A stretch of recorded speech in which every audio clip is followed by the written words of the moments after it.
presentation of Fox Sports.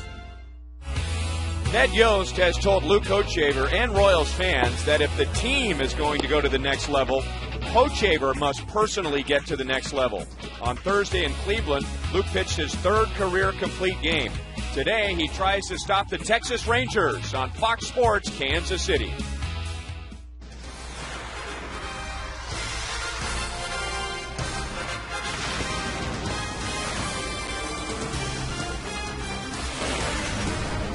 What are the Royals going to do with Vladimir Guerrero? That's an important question today, as Guerrero hit 2 more home runs last night, driving in 5 of the Rangers' 8. And today the Royals try and beat the Rangers for the first time this year as they wrap up a brief 2-game series.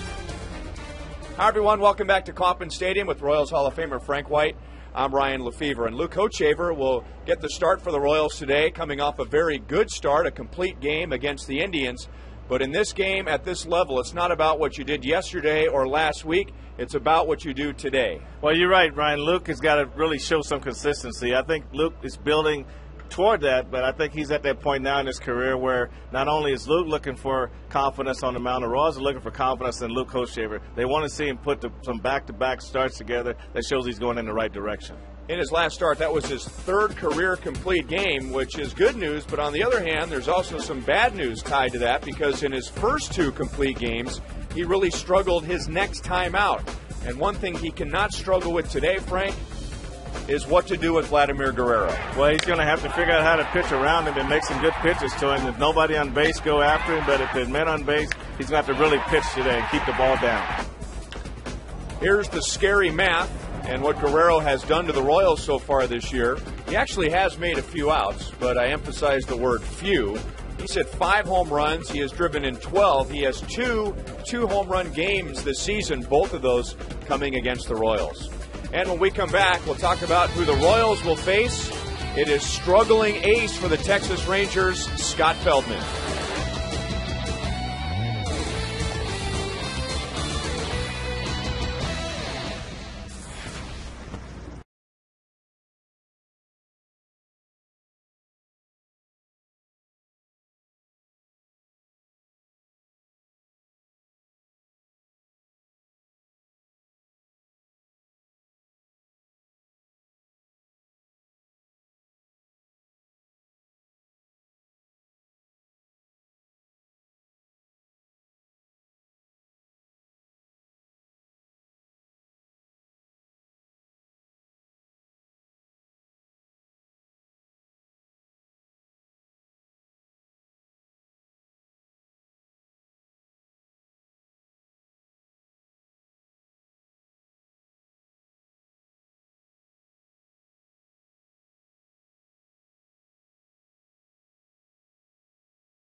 or visit kia.com.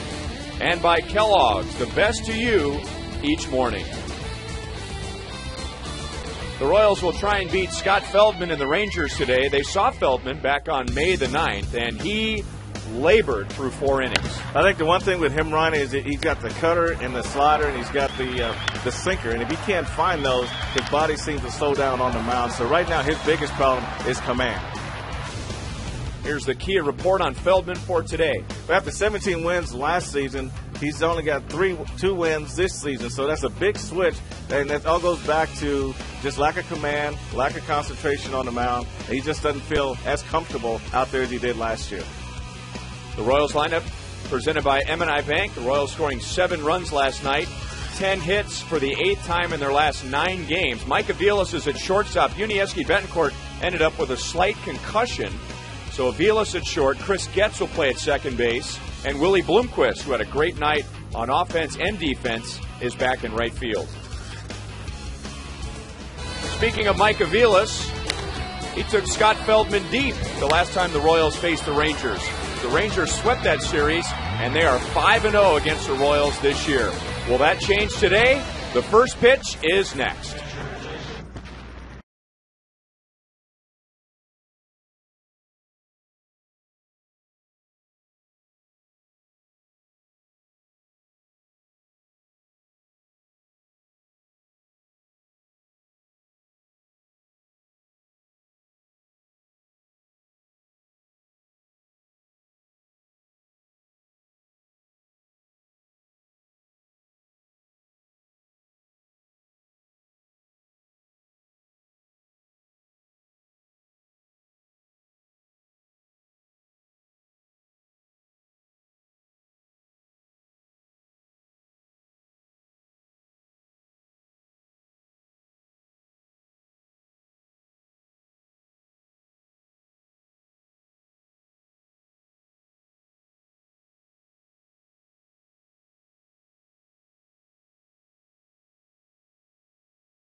By Time Warner Cable, where HD is free with digital cable.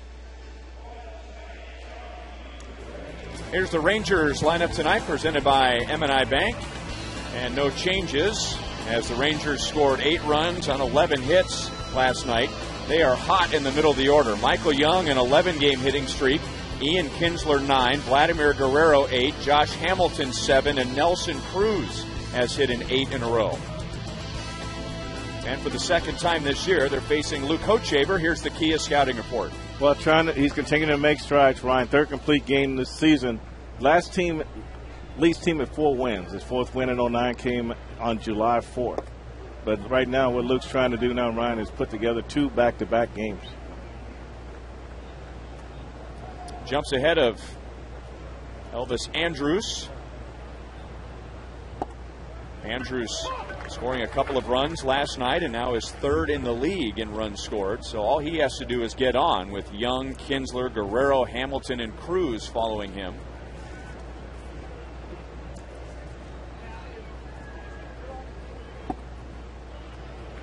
One ball, two strikes. Luke had a very good start to his game against the Rangers back on May the 9th. Very good in the first 2 innings, and he was jumping ahead of everyone. He faced 8 hitters in the first 2 innings. He was 0-1 against 6 of the 8 and 0-2 against 5 of the 8. But then things just became unraveled in the 3rd inning. Lost his control. The Rangers scored 4 runs, and then it was after the game that we learned that Luke was sick and had taken an IV before the game because he was so dehydrated. And after getting through 2 innings, couldn't get through the 3rd, and the Rangers took the final game of the series 6-4. You might not remember that part of the game. What you might remember is the Royals missing that appeal play when Josh Hamilton did not tag, going from first to second on a fly ball to left field. And that cost the Royals a couple of runs in what ended up being a 2-run game. Slicing towards the line in right field, and Willie Bloomquist is there to make the catch.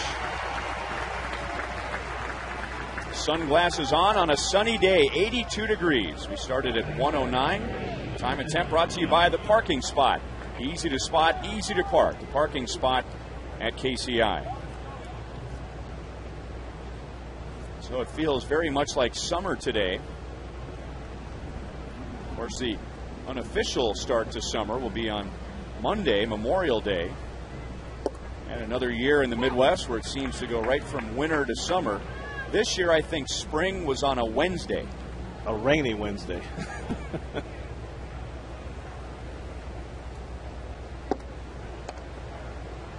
Michael Young has hit in 11 straight games. 1 hit last night, scored a couple of runs. Luke Hochevar has faced him 5 times and has yet to get him out. Good cut fastball, and the count is 1 ball, 2 strikes.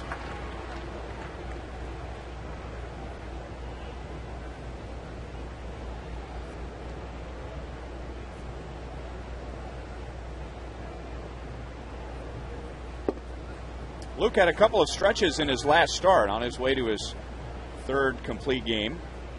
Gave up a run in the 1st inning, but then retired 15 out of 16. Gave up a home run to Johnny Peralta in the 6th, and then finished the game by retiring 10 in a row. Still 2 balls, 2 strikes to Michael Young, and his ERA is still at 5.3, but the thing that we talked about a lot in spring training was, would he be able to avoid the big innings and calm himself down when he faces some adversity? And I think, Frank, that he's taken a huge step in that direction so far. Well, I think a lot of it came when Ned Yost took over. And line to center field. Mitch Meyer is there to make the catch. Let's quickly check the Royals defensively today. Willie Bloomquist back out in right field. David DeJesus should join the team at some point today after welcoming his little baby boy, David Jr., yesterday. Mike Aviles at short, Chris Getz at second base, Unievsky Betancourt with a slight concussion. So 2 down. Well, I think what Ned Yost did when he came in, Ryan, is he took all the handcuffs off and he took the kid gloves off, and he said, if you're going to pitch at this level, you're going to pitch yourself into trouble, and there are times you got to pitch yourself out of trouble. You can't expect a manager to come in and bail you out every time you get in. So I think he went to another level after that meeting, after that game, and said, hey, look, I can't look for help when I get myself in trouble. I'm going to have to figure this thing out. Into center field, Mitch Meyer makes the play, so the Suzuki defense helps out Hochevar to a 1-2-3 first.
first inning. And the Royals facing Scott Feldman for the second time this year. Feldman last year won 17 games and went from a middle reliever just 2 years ago to the Rangers ace. He got a 3-year contract extension in spring training, but has had a horrible start to this year. His ERA is almost 6 in his first 9 games, having problems with his control. And the Royals saw that back on May the 9th. And they also watched Scott Feldman work very slowly.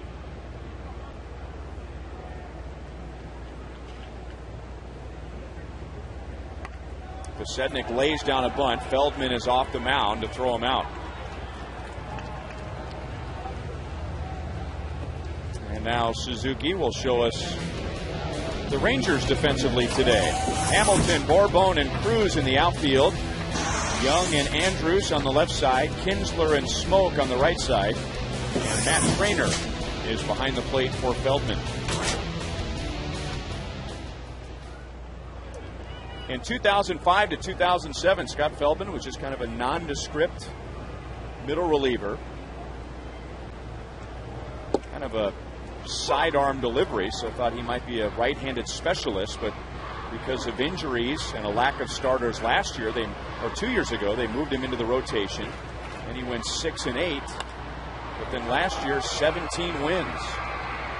Aviles flies to right, and Feldman, who threw 101 pitches in 4 innings against the Royals back on May the 9th, has 2 outs on 3 pitches so far today. Talking to Ron Washington before the game, he really feels like if he's on with his command, then everything speeds up with him. But if his command is off, then things just kind of slow down when he's on the mound. And I think it's a lot about him thinking and trying to get himself back in the strike zone. Last start, gave up 12 hits, but still won the game. So that you don't see that very often either. A little bit low to Billy Butler. 2 hits for Billy last night. Both doubles, so he has 15, which is 3rd in the league. And now Billy hitting .344, which is 3rd in the league.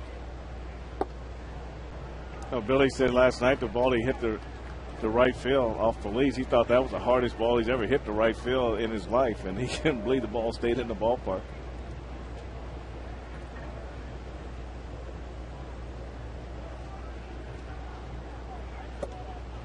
Really missed the target there, and the count is 3 balls, no strikes.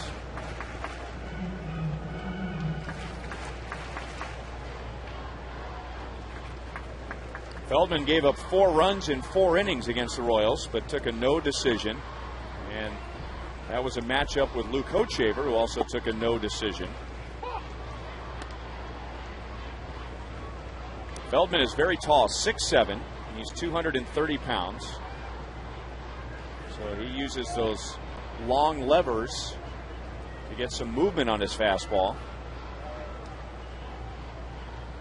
And especially that pitch there, a pitch that cuts down and away to a righty, but Billy Butler off the end of the bat has a 2-out single.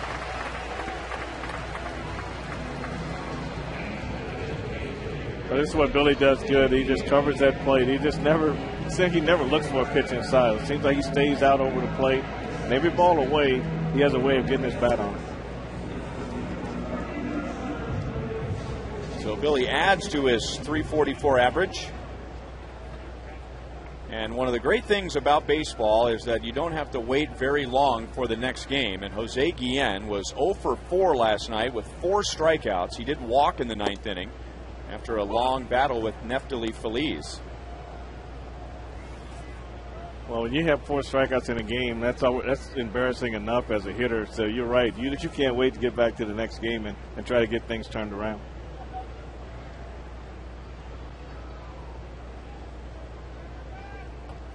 And he's hit by a pitch again. Seems like over the past couple of weeks, Jose has had one of those about every other day. And that's the 6th time he has been hit this year. So Feldman in trouble after retiring the first 2 hitters. Well, he's throwing a 2-seamer, and this one's going to run into a right-handed hitter. But he had some recognition problems there, too. Jose Lucky just tried to cheat a little bit, looking for the fastball, and ran in on him. A lot of times you see that ball coming in, and you rotate your body away from that pitch, but he's getting hit on for anywhere from his elbow down to his fingers, and that's almost unheard of to get hit that many times in that area. So either you're trying to cheat on the fastball or you're not picking the ball up out of the pitcher's hand very well. So 2 on, 2 out for Alberto Callaspo. And a slow curveball is in for a strike. Alberto was hitless last night, but he did pick up his 31st RBI. That was on a sacrifice fly. And now he is tied for the team lead with Jose Guillen with 31 driven in. Pulled to first, and Justin Smoke will go to the bag, and the Royals lead 2 in the first inning.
Takes the hill for the second inning. And guys, had an interesting conversation a couple of weeks ago. I was telling Luke that if you look at the MLB.com game day, it was listing some of his pitches as split finger fastballs, and he said, "No, I think they're just mistaking that for my two seam."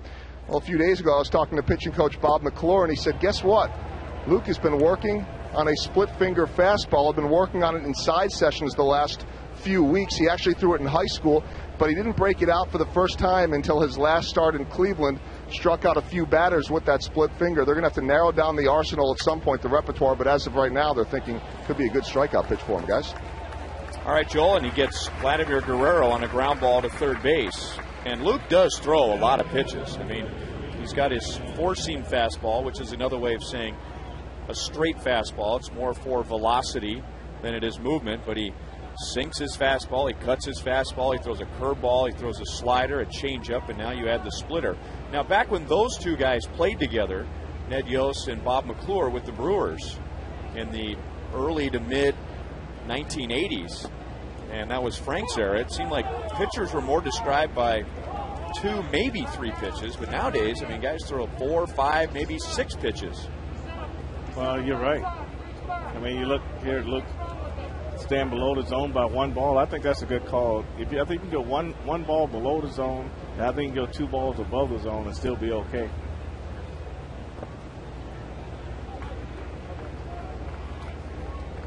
You're right, Ryan. I mean, the guys only had like 3 pitches. You know, fastball, curveball, change, or fastball, curveball, slider. But it was mainly mastering at least 2 out of those 3 to get you through the game. 2-1 to Hamilton. He homered last night, his 9th of the year. So he is overshadowed somewhat by Vladimir Guerrero, but he's hit 2 home runs and has driven in 6 against the Royals this season. I think the one thing with a pitcher that would be confusing if I was a pitcher, normally you're going to control maybe 2 of your pitches very well when you go out there. And if you got 4 or 5 pitches, if you don't throw them enough, do you have the confidence to know that they're going to be there when you need them? You know your fastball, if you got it commanded, you know your next pitch might be your curveball or your slider. But if you add another 3 or 4 pitches and you need them in a crucial situation, will they be there for you? Posednik into the corner, so 5 up, 5 down against Luke Hochevar. Well, are you wondering how Alex Gordon is doing in Omaha? FoxSportsKansasCity.com and our new writer Jeffrey Flanagan will have the answer. To read this article and see more Royals news and videos, visit us at FoxSportsKansasCity.com.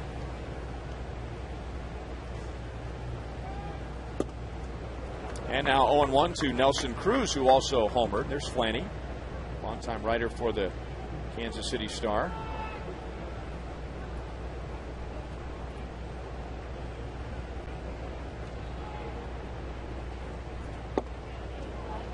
Cruz was the American League Player of the Week last week, hit .458 against the Angels, the Orioles, and the Cubs. And he has had no trouble at all since coming back from the disabled list. Thinking about laying one down. 2 balls, 1 strike. He has 15 RBIs in 11 games since coming back from the DL. Well, I think anytime Nelson Cruz wants to bunt, they should let him.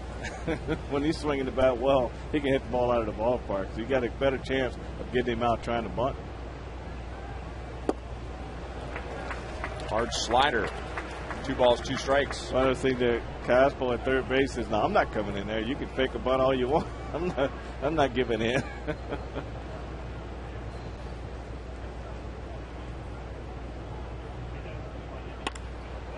And on a 2-2 pitch, the Rangers have their first base hit. Bloomquist cuts it off deep. Cruz on his way to second base. And he beats the throw for a 2-out double. So Nelson Cruz has a 9-game hitting streak.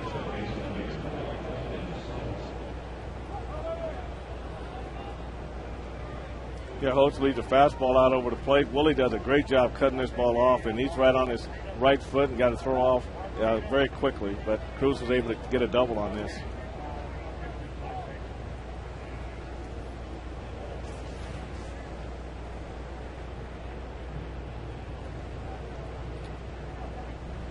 So now the lower third of the order, Justin Smoak, the number 7 hitter. And he goes after the first pitch and sends it into the seats. Mentioned when we showed you the lineup that 2 through 6 in the Rangers lineup currently are red hot. Everyone has at least a 7-game hitting streak. But now Justin Smoak is just 2 out of 25 and batting at .168.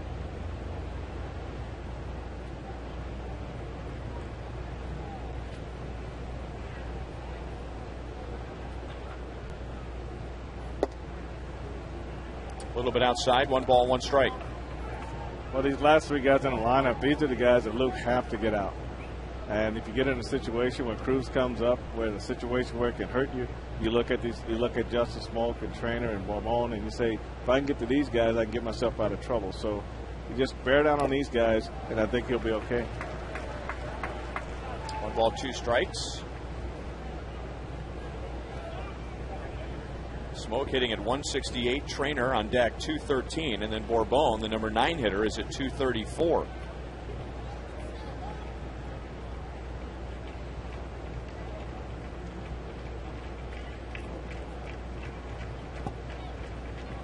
Two and 2.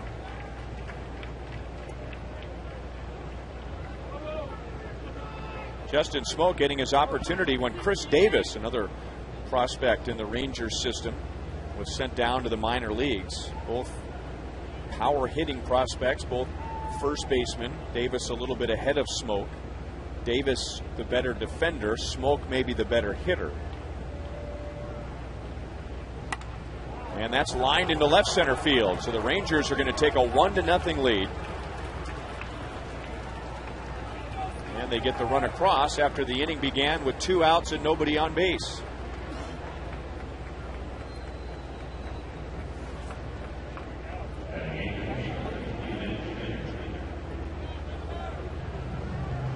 Well, see right here, Luke just leaves this ball out over the plate, and Justin Smoke was able to get his arms extended and stayed behind it and drove it over the shortstop in the left center field. That's a good piece of hit.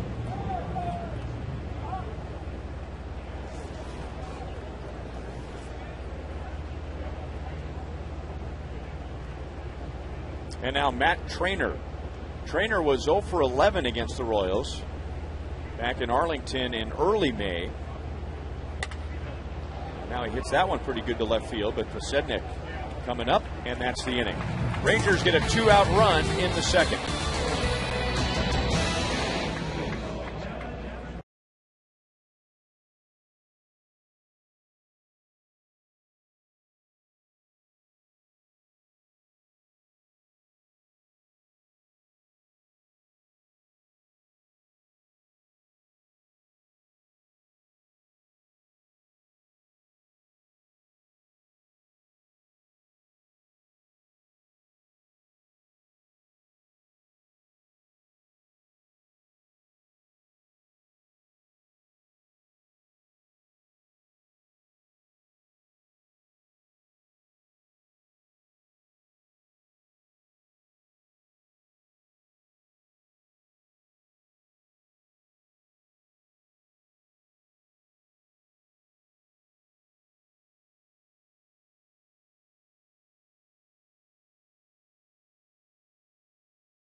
Taste greatness moment later in today's game. And last night it was Willie Bloomquist. And it wasn't a moment, it was moments. Made a great diving play in right center field early in the game, threw out a runner at the plate late in the game. And then as a hitter, had a 2-run triple and also a sacrifice bunt. And then coming around to score on a suicide squeeze laid down by Jason Kendall. 2 hits for Mitch Meyer, now 7 this year for him against the Rangers. So Mitch is up to 262. That's his 8th hit against the Rangers this year. So the Royals have the leadoff man on right after the Rangers scored in the top of the second. So we told you about Willie Bloomquist. Now let's take a look back at Willie Bloomquist last night. Yeah, one of those great games for a guy not playing every day, Ryan. A nice diving catch in the right center field. A 2-run double in the left center field. I'm sorry, 2-run triple in the left center field here. Now this is a great play here. Just get a jump off third base on the squeeze bunt. A nice throw to the plate to get Justin Smoke. So just an outstanding game for Willie.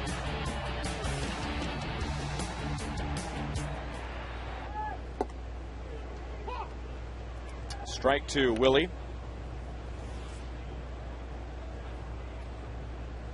So David DeJesus not quite ready to rejoin the Royals yet after his wife Kim delivered David Kingston DeJesus Jr. yesterday. 7 pounds, 10 ounces. No balls, 2 strikes.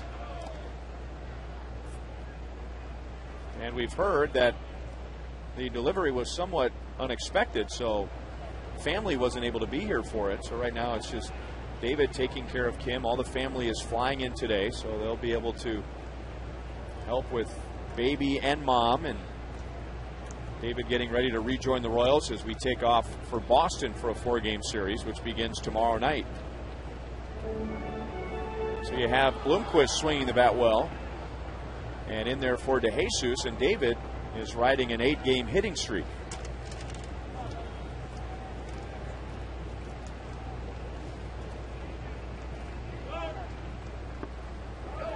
That gets away from Trainer, and Mitch Meyer is to second base, rounding the bag, but not going any farther.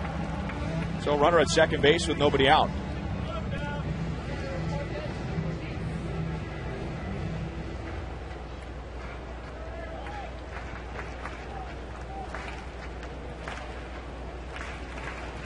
And now Willie, who controls the bat well, trying to get him over to third base.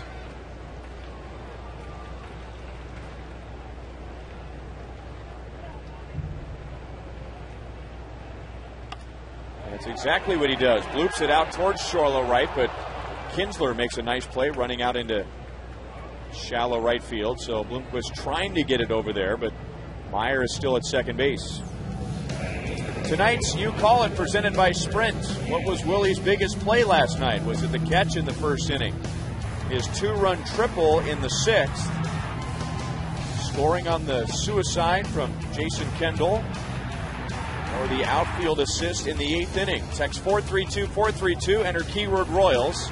Followed by a space, A, B, C, or D.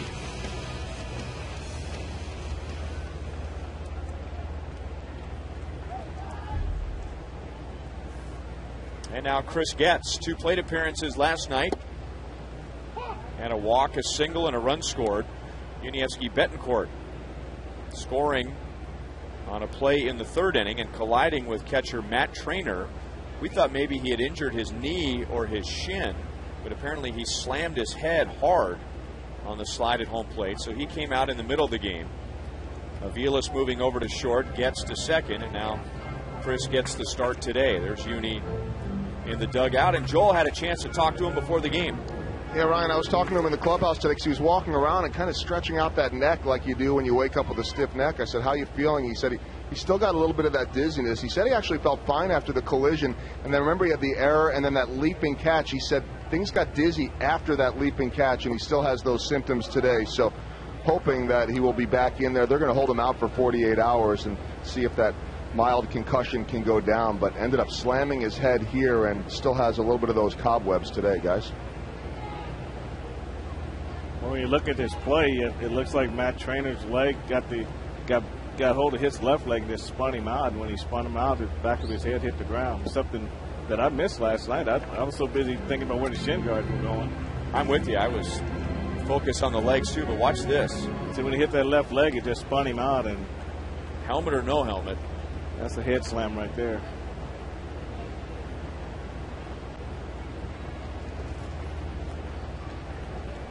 Two and two to Getz with Meyer at second base, 1 out.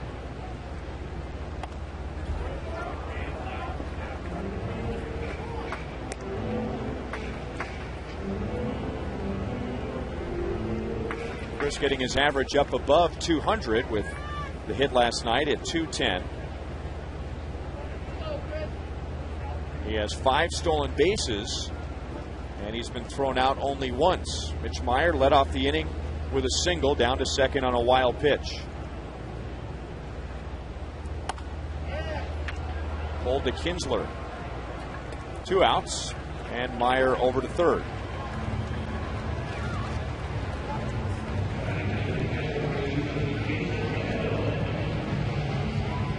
For the second straight trip, the Royals will be gone for just 4 games, but this time only to one city. And 4 games at Fenway Park beginning tomorrow night. Brian Bannister against Daisuke Matsuzaka. Ivy Royals Live begins at 5:30. The first pitch is at 6:10 Central Time. And then the Royals are right back home. 1-0 on Jason Kendall, who had 2 hits last night. A couple of RBIs, including the suicide squeeze. So Kendall hitting at .290.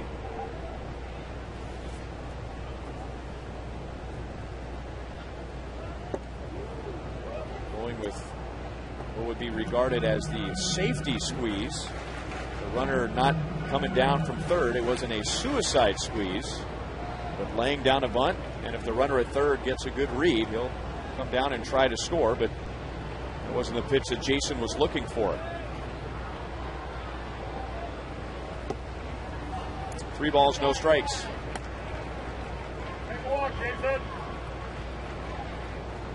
Well, you just follow his eyes when he's at the plate. He's always looking around. He's watching what a third baseman is playing. He always kind of checks things out before he gets in the box.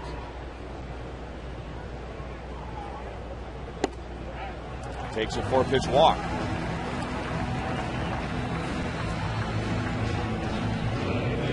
Feldman's first walk. And now first and third for Scott Posednik. Posednik tried to lay down a bunt for a base hit on the very first pitch from Feldman in the first inning, but bunted back to the mound. Feldman threw him out. And Posednik 3 out of 21 against the Texas Rangers this year, and hits below 200 against them in his career. Maybe feeling a little bit of pressure. He grew up about an hour outside of Arlington, and that was the team that he grew up rooting for. So whether he's with the Mariners, where he began his big league career, or with the White Sox, I'm sure a lot of ticket requests every time he's in Arlington, friends and family wanting to come out and watch him in person.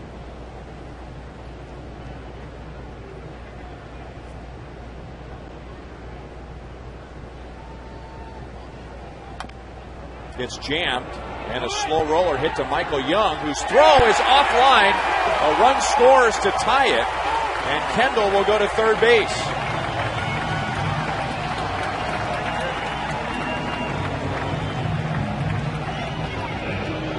It is ruled a base hit, although a good throw, I think, still gets Posednik.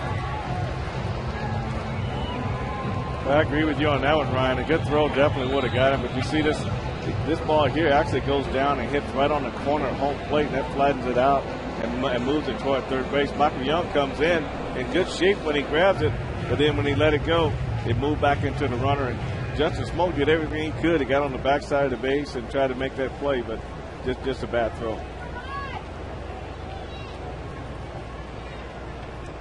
There is an error on the play, and that allows Kendall to go from second base to third base. And now the fake to third, look to first, and it works, at least temporarily. And now Kendall coming to the plate, and he is going to be tagged out by Trainer. But the Royals tie the game. Posednik's infield single gets Meyer to the plate.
The Angels and Tigers will be here after the game Friday, June the 4th against Detroit. We hope you'll stick around for the KC Sky Show. It's a special effects, video, music, and mind-bending magic and fireworks spectacular. It's 5 times the length of a regular Fireworks Friday and will feature master illusionist Michael Grandinetti. Brought to you by Hy-Vee Pepsi and 106.5 The Wolf. So if you like fireworks, you want to be here on June the 4th. Borbone drags a bunt, and Billy Butler wisely lets it roll foul.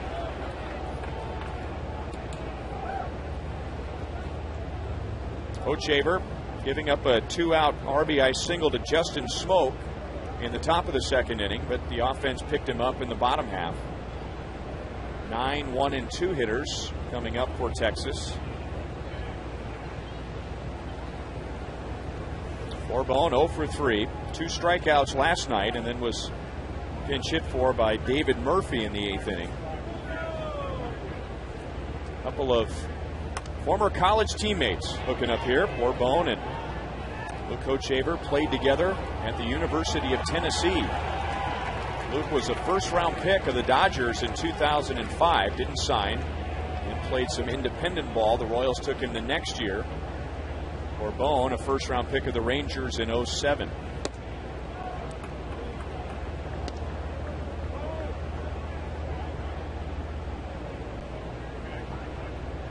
Hochevar only going 2 2/3 innings at Texas back on May the 9th, so Bourbon faced him only once, and he singled.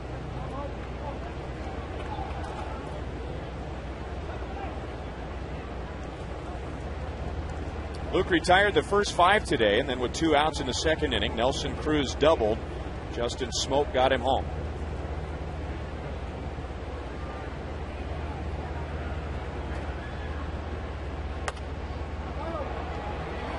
Off of third, a long run for Callaspo. He puts the sunglasses down, and a nice catch made over there, but not by Callaspo, but a fan who reached over the railing.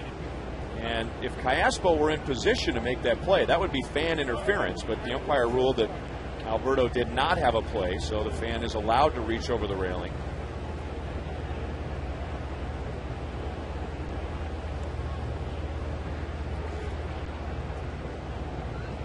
Checking to see if his phone is ringing. Did anyone see him on TV? Going to give him a call.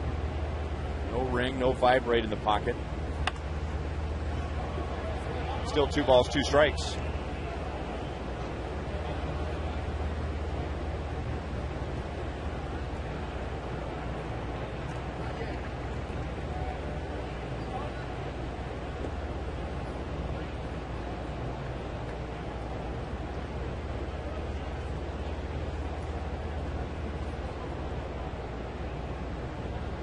Now Hochevar slowing things down. Play ball.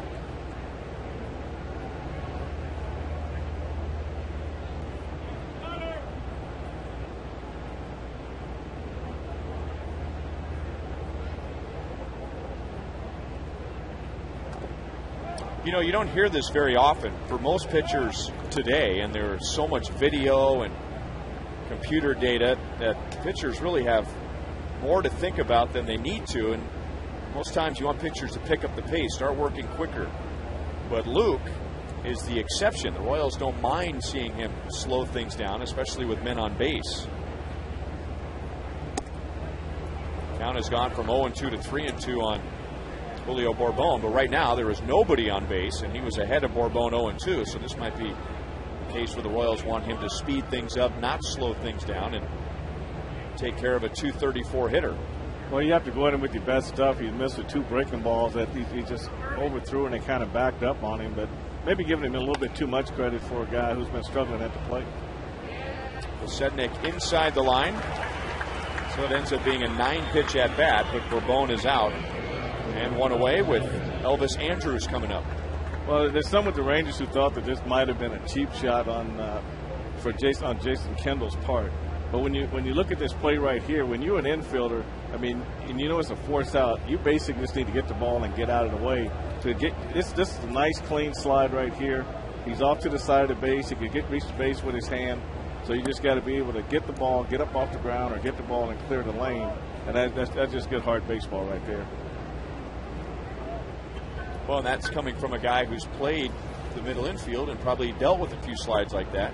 I mean, that's what you expect guys to come in hard. You just got to be, I mean, everything that he did was right. He set up on the inside of the bag, had his left foot on the bag, and the throw was on the inside, which it should have been on the bunt from Smoke. But Jason Kendall's running hard. So once you get the ball, if you can clear that area and not get hit like he just went right under him, then that's a good hard play. Well, we discussed this last night, and I contend that looks like potentially a dirty play because guys don't slide hard into second base like they used to. I mean, you just don't see things like that like you did 20 years ago. He asked me about it today and asked me my opinion on it. I said, well, our job in the middle of the infield is to get out of the way. Now, we're supposed to catch the ball and get out of the way. We have to be able to put ourselves in a position that when we catch the ball, we can vacate. Now, we can't vacate. We have to get off the ground and ride whatever's happening, ride it out. But I told him it was a nice, clean play. It's just don't take anything for granted at second base. You just got to always expect guys to come in hard. Well, that's a great pitch by Luke right there on the outside corner and lower edge. If he can stay right there, man, he's got a pretty good night. And he does. So that became the target. And Luke going down and away with strike 1 and then 2 and 3. Well, this tells me that when Luke wants to just throw fastballs for strikes, he can do it. So all the pitches he threw to Bourbon, he may have wasted 2 or 3 pitches he didn't have to throw.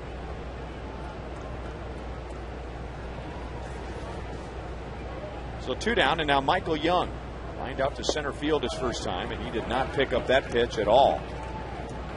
Don't see Michael Young take swings like that very often, especially lately. He has an 11-game hitting streak.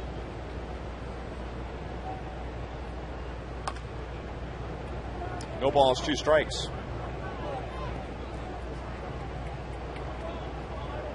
The line out to center field in the first inning. That was the first time that Luke Hochevar has ever gotten Michael Young out. Young had been 3 for 3 with a home run and 2 walks against Hochevar before the first. Back to that spot again. Eric Cooper said if it's a strike to Andrews, it's a strike to Michael Young.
And community level, and he has a great seat tonight, sitting where Buck sat for so many years, and he's got his Monarch shirt and cap on to further honor Buck. And we are tied at 1 to the bottom of the 3rd inning. Mike Aviles fly to right in the first. He'll be followed by Billy Butler and Jose Guillen.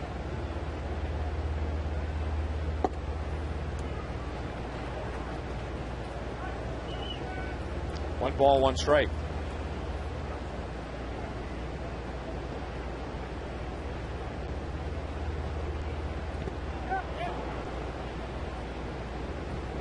Well, I just got word from the television truck that this is actually a day game. It is. Apparently, I said tonight. I made that Buck O'Neill. It must be the sunglasses. I made that mistake too early. I'm just a little confused, I guess. Well, Sylvester is sitting in the Buck O'Neil legacy seat at today's game. 2 balls, 2 strikes. It's a quick turnaround. Yeah.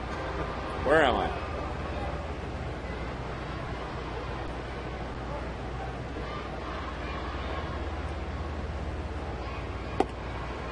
Whoa.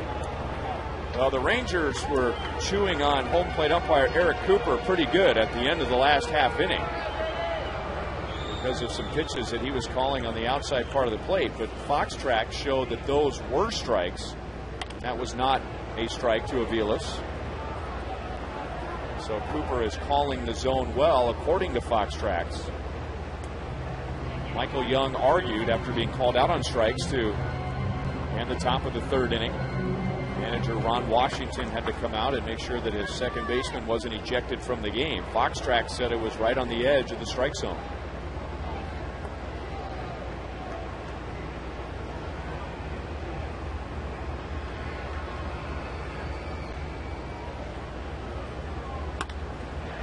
Hit hard past Young and into left field. Hamilton was over towards left center. So that'll be a double for Aviles. So the Rangers were not prepared for Aviles to pull the ball. And he's at second base with nobody out.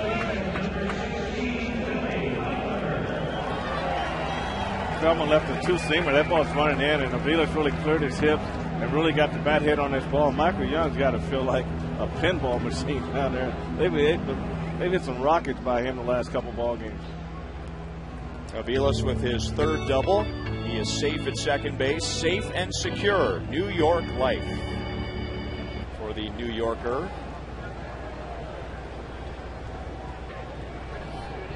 So for the 2nd straight inning, the Royals have had a runner at second base, nobody out. They were able to get Mitch Meyer home in the 2nd.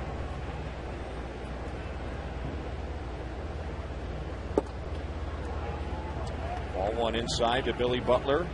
Had a multi-hit game again last night. The 20th of this season as we look at today's Toyota League leaders. Only Ichiro Suzuki has more multi-hit games. And look at that. 4 of the 5, top 5 are in the game today. Apparently, looking at that graphic there, Vladimir Guerrero's having a good year.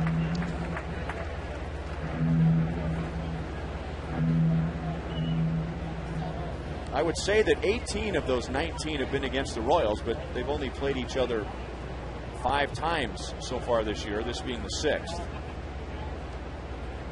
It just only seems that way.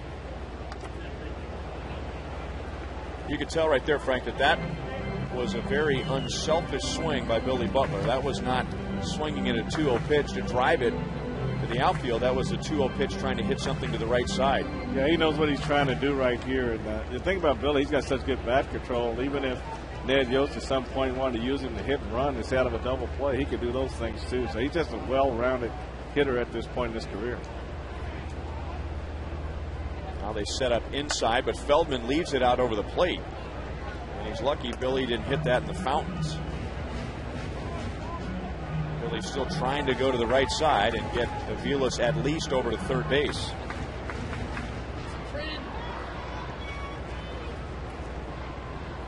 The single for Billy in the first inning gives him 63 hits overall, so he trails only Ichiro Suzuki in that category as well.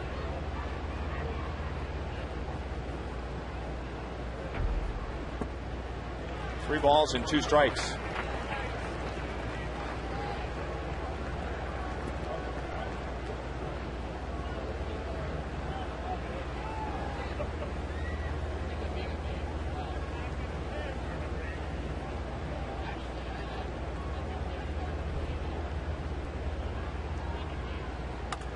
And Billy grounds it to the right side. May have chased ball 4, but he gets the job done. Aviles moves up to third.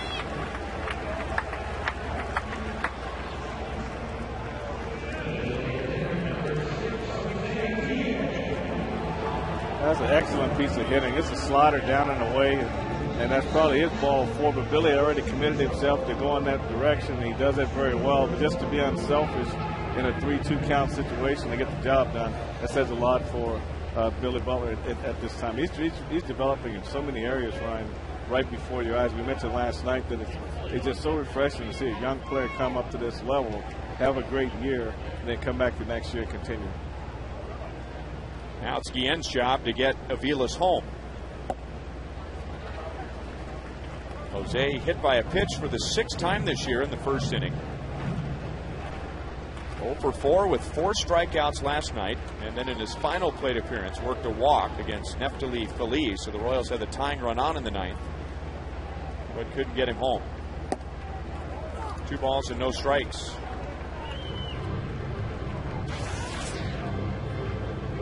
And we'll see how badly Feldman wants to pitch to Guillen with the count 2-0. They could pitch around him and try and set themselves up for a double play with runners at first and third. Well, that's where Jose's got to be real smart, too. He's got to realize whether he's going to get this ball middle and middle away, where he's strongest at. If it's not in his zone, he's got to let this ball go. You don't want to chase anything right here. Pitch was a little bit inside, but fouls it away, 2-1.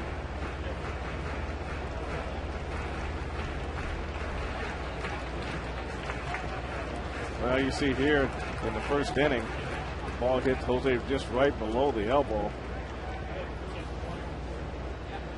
Now we have guards. We have something for everything. Now he can go rollerblading.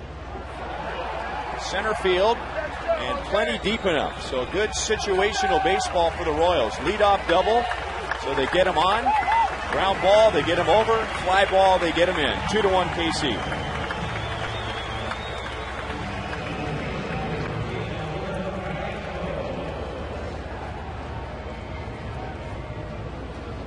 Just right down the middle, and he got extended on it, Ryan. Like you say, it's not about getting a base hit right here, just getting the job done. He gets a fly ball to deep center field, and Aviles was able to coast home on this catch.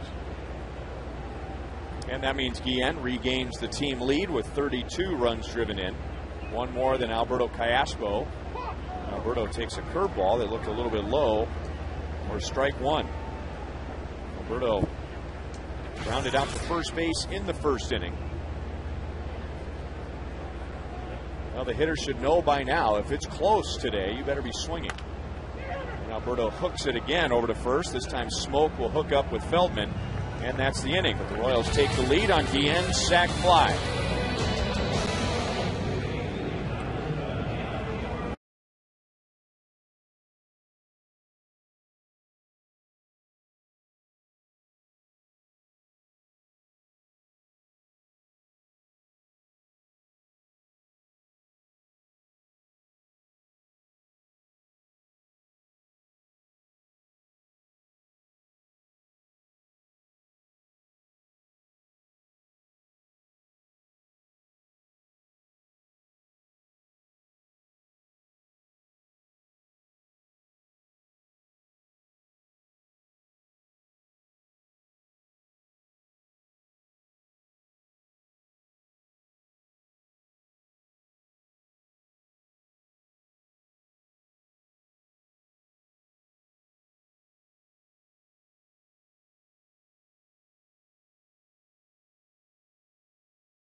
One to nothing.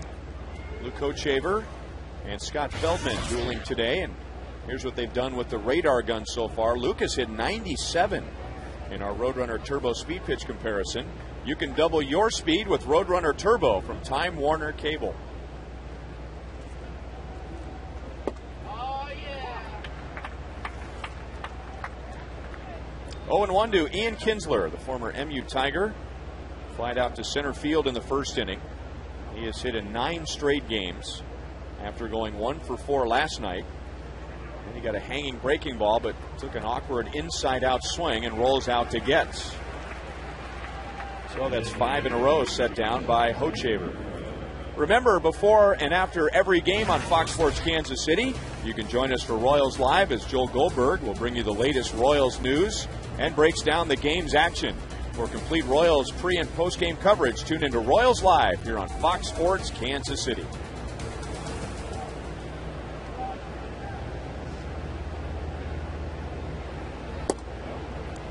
Now, Joel and I were looking at each other through the glass. He is just to our right in his little luxury suite right behind home plate. As Guerrero hits a high chop to third. Callasco playing the short hop. Vladimir Guerrero is 0 for 2. And that news right there might shut down all the fountains in Kansas City. Joel, I think I've got an idea for a segment on Royals Live.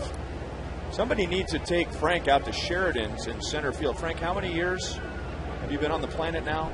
59? 59. All of those living here in Kansas City.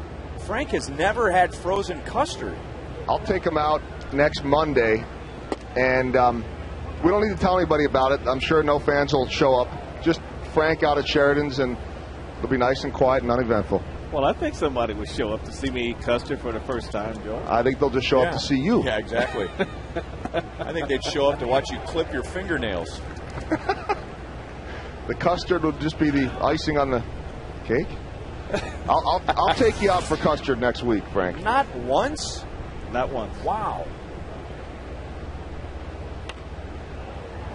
Well, knowing how much people love you in this city, as they should, not only a great player, but one of the classiest individuals in our city, and I mean that sincerely, somebody from Sheridan's is probably going to donate a franchise to you with that new information. Here, Frank, just to make sure you try our custard, we're going to give you your own location. Hamilton, thoroughly frustrated, and now Luke Hochevar's retired the last 7 Rangers.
Who singled and scored leading off the second inning. Digs in against Scott Feldman. It was Mitch's 3rd hit of the series and his 8th this year against Texas, and now Mitch creeping up on 270.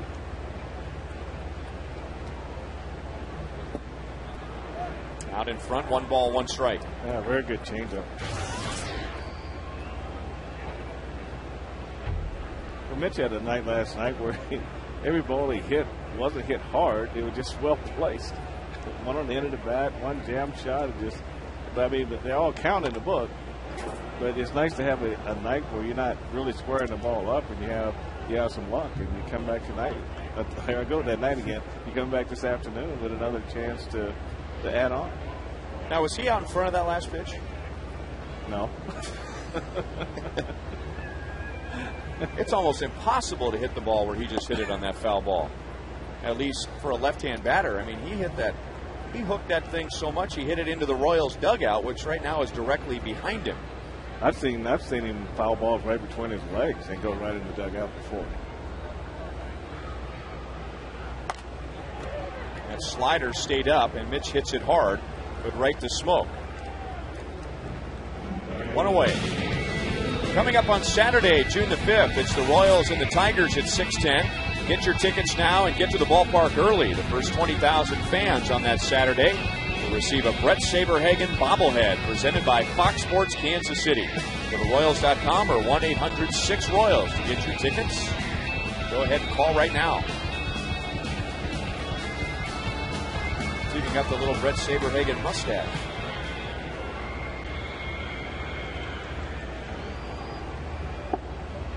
You know, you got to be careful these days with facial hair because you never know where your face might show up. And one year, Carlos Beltran, as a joke, decided to go with the Fu Manchu. Remember that? Lundqvist grounds to Michael Young. Willie is 0 for 2. And the Royals at the time thought that maybe that was going to be his new look. So when his bobblehead came out, it had the Fu Manchu on it. Not the full goatee like that fella, but if you were to go from the chin down and shave it away. And Carlos ended up wearing that for about a month and got rid of it, but forever in Royals history, Carlos Beltran's bobblehead has a Fu Manchu on it.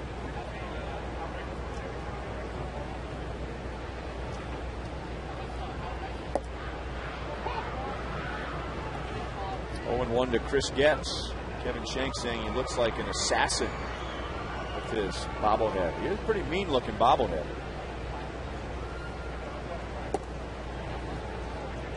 Getz grounded out to second base in the second inning.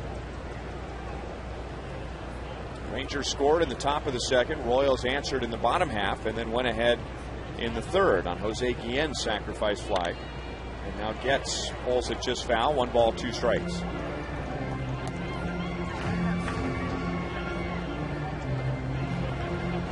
No sign of the grounds crew over near the tarp, but the weather radar suggests that there is some severe weather to our southwest and might be headed this way. And I just got a little bit of the breeze, which has seemed to cool down a little bit. Into shallow center. Andrews is out from short, and the Royals are down quickly in the 4th inning.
Trying to finish the series with the Rangers with a 1-1 split, and I think it's only natural for us that when teams start to hit Luke Hochevar, is this going to turn into a big inning? But Luke giving up a run in the second inning, Frank, and now he's retired the last 7. Well, I think you just have to look at the fact that maturity has a big part in this game, and Luke is at that point in his career where maturity has to start to show up. And today, following his complete game out of his last outing, today, to me, is a good sign that he's ready to start moving forward. He's got command of this game right now. He's basically 2 hits, so going into the 5th inning. I like what he's doing right now. Nelson Cruz, Justin Smoke, and Matt Trainer coming up. And changeup is stroked to left field, but it's hit right to Scott Posebnik. So Cruz is out. He doubled and scored back in the second inning. So now 8 in a row, retired by Hochevar. In his complete game Thursday at Cleveland, Luke gave up a run in the very first inning, but then retired 15 out of 16. So he has greatly reduced the number of big innings allowed this year compared to last year and the year before that. Justin Smoke drove in the Rangers' run in the second inning with a single. Luke misses down and in. And, of course, the motto, if you will, for Hochevar in 2010 is when the going gets tough, is for Luke to pitch smarter, not harder. And in the past, it was the other way around. Yeah, I think they've done a good job in just trying to slow him down, get him to think a little bit, only use the pitches that are working, don't try to throw everything.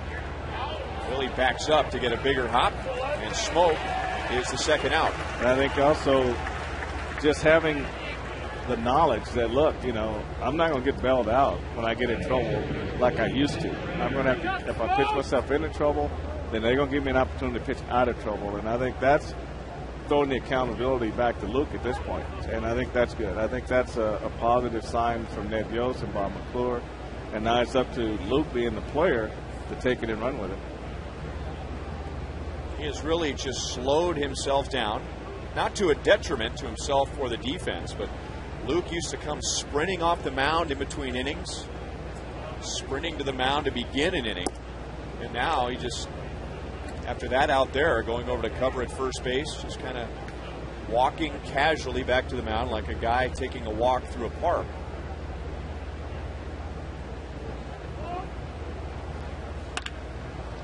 Hit hard to deep short. Avila's going to have a long throw, and it's right on the money to get Matt Trainer. And now Hochevar's retired the last 10.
He threw a complete game on Thursday at Cleveland.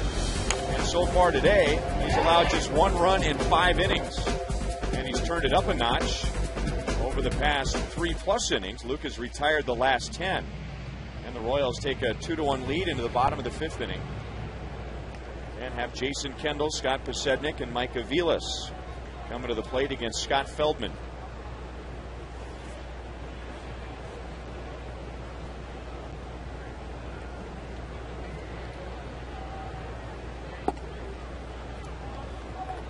Kendall walked in the 2nd inning and then officially was caught stealing. In a 1st and 3rd situation, Scott Posednik was picked off of first. He was in a rundown, and then Kendall bolted for the plate from 3rd and was thrown out.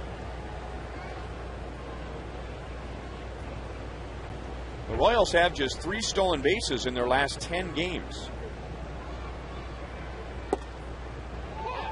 2-1.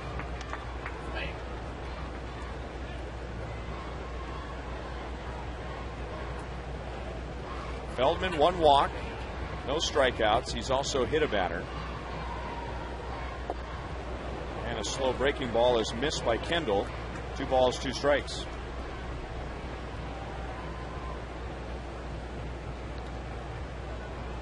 Now watching Feldman today, Ryan, is a totally different pitcher than what we saw back in Texas. I mean, he works on a little bit faster. He's got a little bit more confidence on the mound. He's moving the ball to both sides of the plate, changing speeds.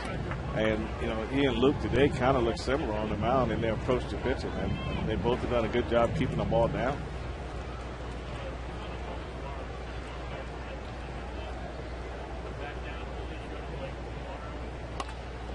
Back to Feldman.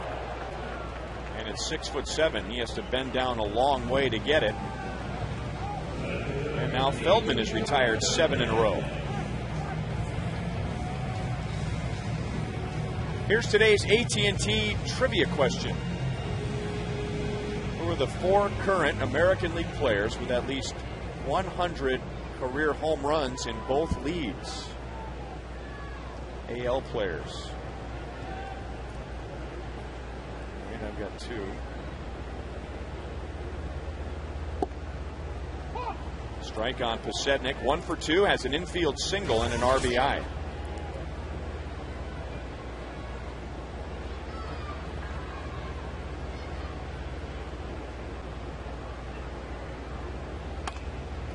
Back to Feldman again, a more difficult play. Same result, 2 down.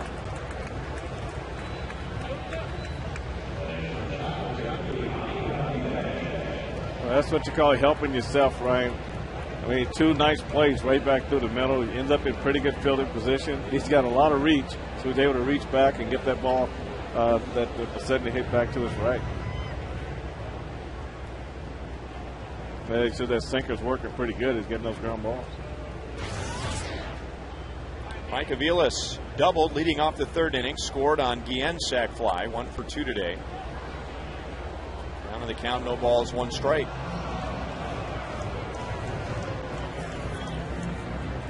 How you doing on the trivia question? I think I got 2.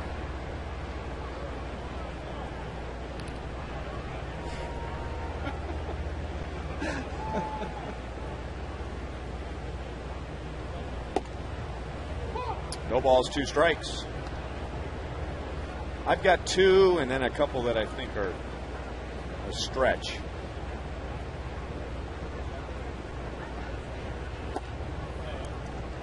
Well, the 2 that I think for sure are Vladimir Guerrero and Ken Griffey Jr. Okay, I've been told those are correct. How about you? You want to add to that list? No. Okay. And then my stretches. I got one. Okay. Bobby Abreu. Bobby Abreu. Nice work. Well, I heard that's close. I haven't heard if that's a yes or a no.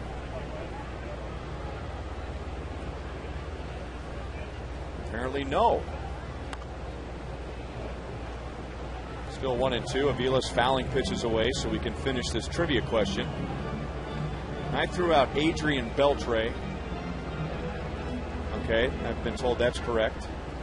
Now this one I'm not sure about, but how about Mike Lowell? No, it's not Mike Lowell. Feldman, as the Royals take target practice, he's the target. With 3 ground balls back to the mound, and the Royals down in order.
Explore a menu of hearty soups, salads, sandwiches, and breakfast items at Panera Bread.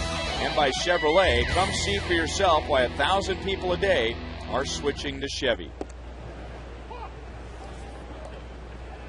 Luke Hochevar has retired 10 straight, and now Scott Feldman on the other side has retired 9 in a row. And for the second time in 4 innings, Hochevar will face the 9-1-2 hitters. Bourbon pulls it to Getz. So 11 in a row, and Bourbon is 0 for 2.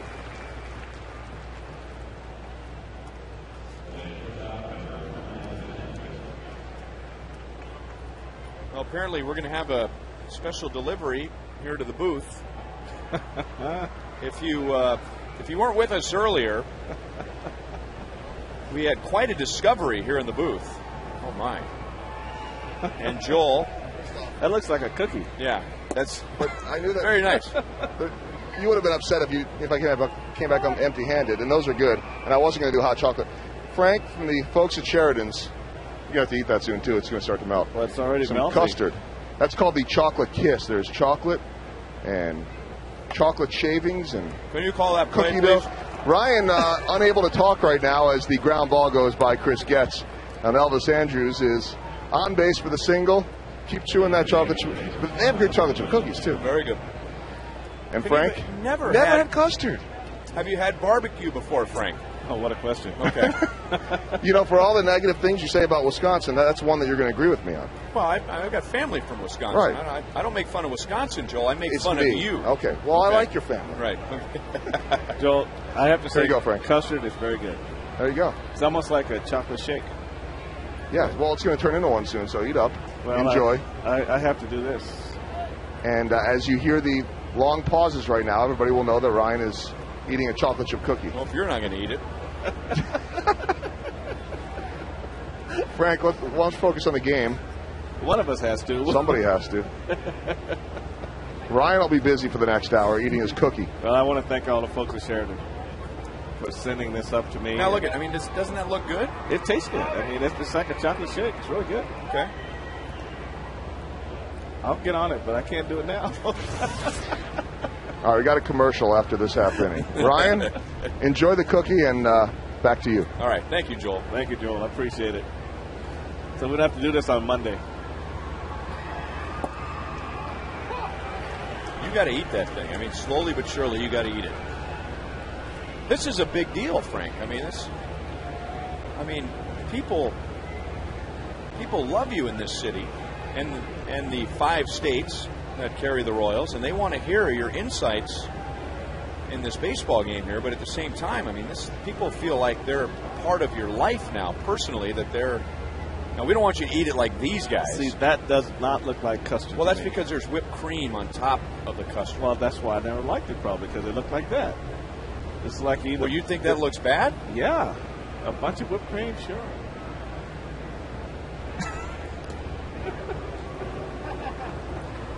Doc, am I missing something up here? Okay. There are a lot of people that agree with me. I have to bleed. And I think all 3 of them are probably watching today. All I need is 3 good friends. That's all I need. Andrews is running, and Young slams it into right center field, and Willie Bloomquist unable to make the play, so Andrews will keep on running. He will tie the game, and now Michael Young wants a triple, and he is in there.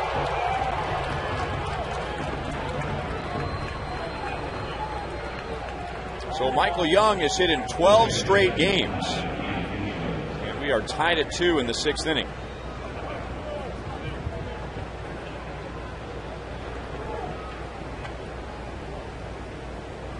Well, Andres running on this play, and Luke left a fastball on the inner half, and Young got inside of it and drove it into right center field. Yeah, Bloomquist did a good job getting it back, and Ross handled the relay very well as Andres crosses the plate. And Chris Guest's relay throw to third was right on target, but Mike Young just beat it in. And now the Royals have the infield in for Ian Kinsler. And he pulls it to third. Cayaspo tried to get Young first and able to throw out Kinsler. Well, the infield in pays off there. And Young is at third base with 2 outs. Now, that was a smart play by Roberto right there, but he almost got tangled up with Young and couldn't make the play. So you have to make sure that you give yourself a little clearance there so you can go slide right by him and make the throw to first. But he almost got that right leg hung up there, and it might have cost him at first base.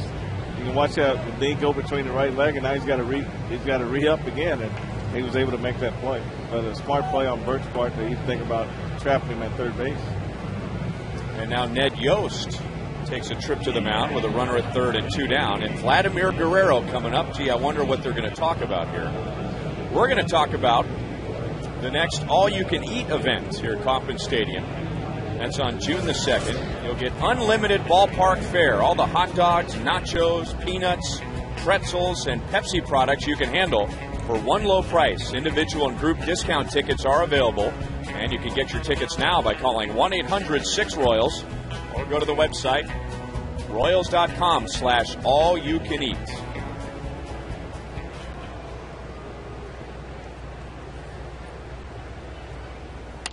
And they go right after Vladimir Guerrero. So he is 0 for 3. The inning is over, but the Rangers tie the game on the Michael Young triple.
The bottom of the 6th inning, and we're going to answer today's trivia question brought to you by AT&T.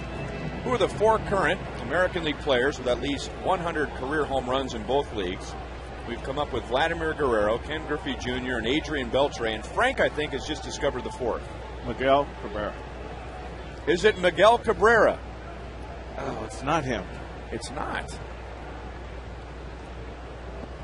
Mike Cameron. That's a tough one.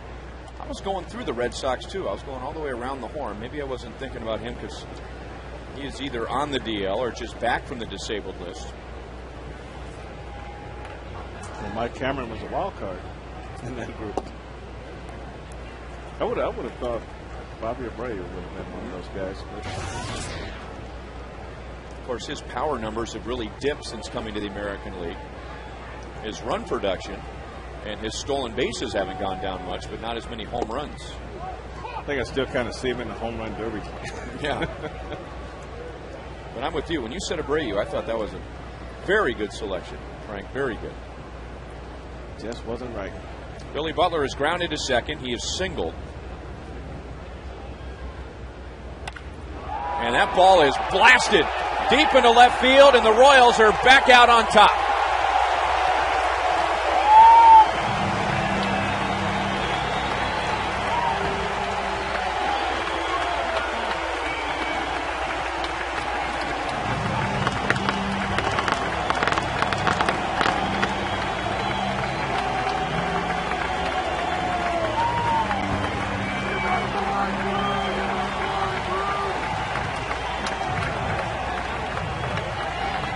Well, some home runs you can talk about, some you just have to watch. And he got full extension on this pitch. Just a little bit on inner half. He'd been going to right field, right center field the whole day. Picked the pitch, turned on it, and he hit this ball well back into left center field. And he even hit something and bounced back on the field.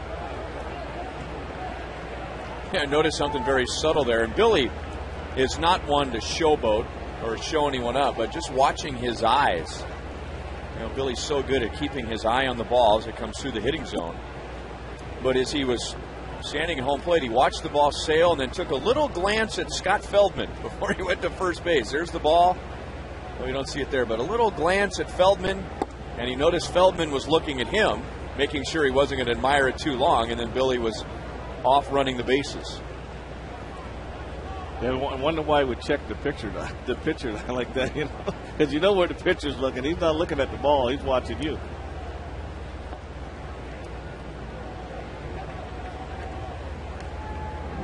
Jose Guillen put the Royals in front briefly, 2-1 with a sac fly back in the 3rd inning. He has also been hit by a pitch today, and he got a pitch up and fouls it away.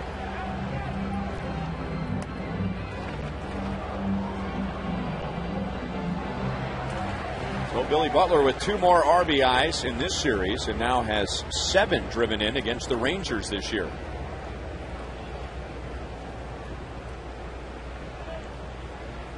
Guillen is hit again. So twice today and 7 this year.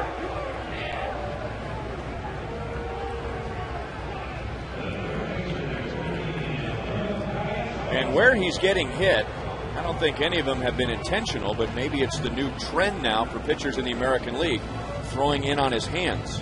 Well, you can see what Jose's doing right here, Ryan. He's really gearing up to swing a lot of times before you see where the pitch is, and he's getting hit. Those balls really what you would call like way inside. You know, they're going inside, but he should be able to turn away from those balls and avoid those balls hitting his wrist and his hands.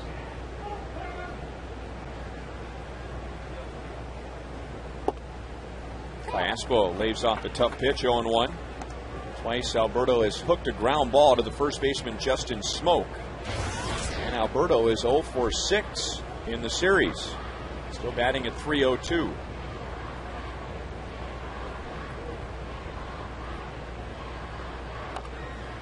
There is a group of kids here today, and I don't know exactly where they are, but I can hear them on one of our crowd microphones chanting, "Hit a home run," to Alberto Claspo as the submarine-style Darren O'Day warms up in the bullpen.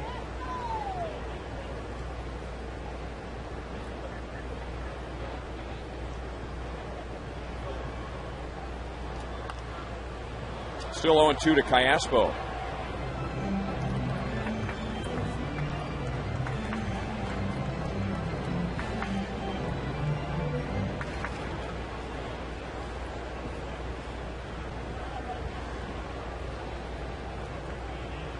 There they are, chanting for Alberto Cayaspo to go deep. And he hits it high in the air to shallow center field. Corbone coming on for the out. So Cayaspo 0 for 3 and now 0 for 7 in the series. Sunday, June the 6th, the first 8,000 fans here at the ballpark, age 14 and under, will receive a Build-A-Bear polar bear brought to you by the Kansas City Zoo.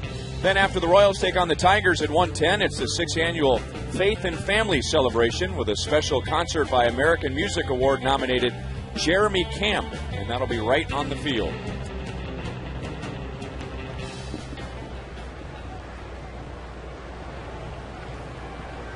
So 1 out, and now Mitch Meyer, who has scored a run. Single to right center field in the second inning, coming around on Scott Posednik's infield single. And then Meyer grounded sharply to the first baseman Smoke in the 4th inning.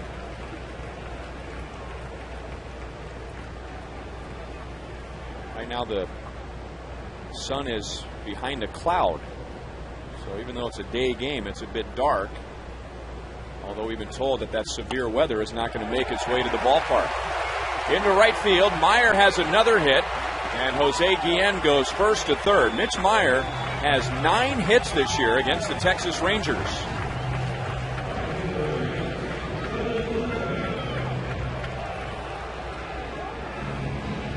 Got two-seamer back out over the plate. Mitch got the head of the bat out and had that hole over there between second and first and took advantage of it. Jose Guillen off and running, went all the way to third base on this base hit. He's really trucking around second base. He had made his mind up. He was going first and third as soon as that ball was hit.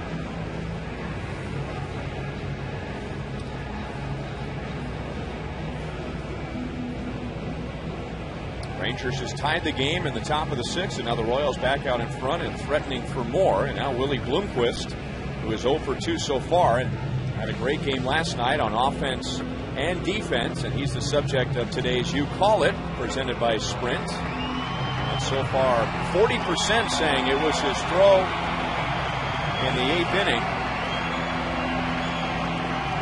as he gunned down Justin Smoke to his 2-run triple in the 6th inning.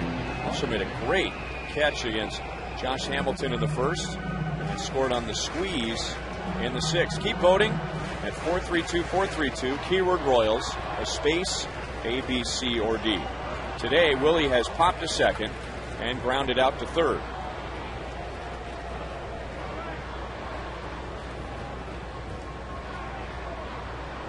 Feldman thinking maybe there was a double steal, or maybe that the Royals would squeeze again in a second straight game. Why not? I mean, it's right there. They got the right guy at the plate, and that rolls away from Trainer, so no chance for a ground ball and a double play. That's a second wild pitch uncorked by Feldman today. Second and third, 1 out.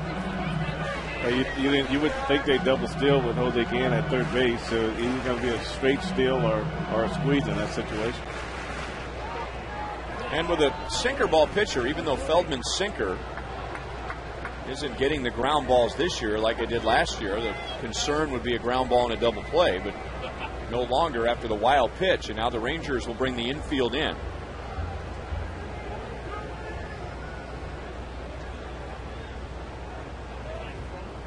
And Willie hits it into left field. Hamilton gets behind it. Guillen tags. Hamilton's throw is wide, and the Royals lead 4-2.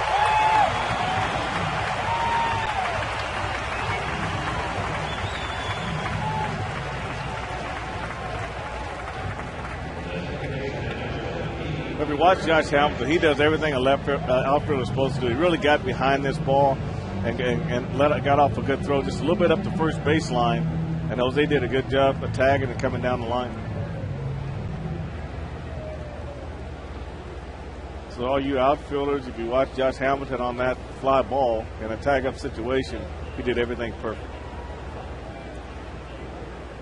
So Meyer at second base with 2 outs. Chris Getz has grounded to second base and popped out to short.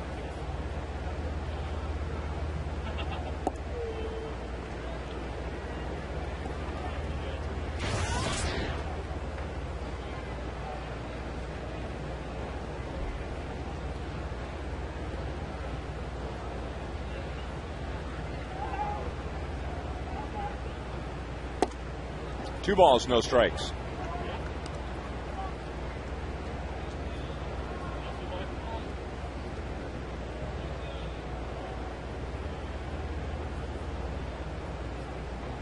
Billy Butler opened the inning with a home run. Guillen hit by a pitch.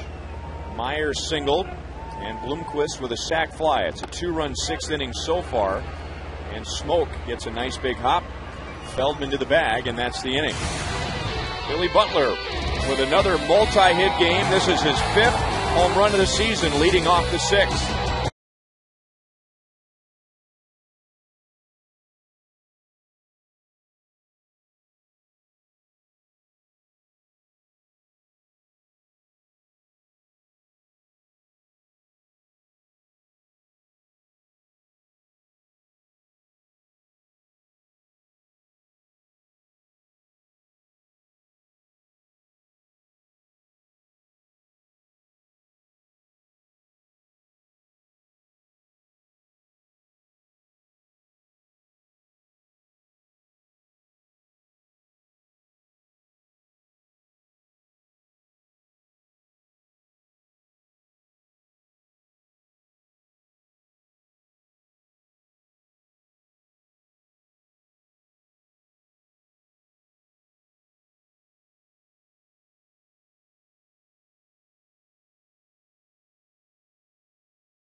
Second most in the league. His home run puts the Royals in front 3-2 in the 6th inning. Royals add another run to make it 4-2. Luke Hochevar at 74 pitches through 6 innings has given up 2 runs on only 4 hits, no walks, and at one point retired 11 in a row.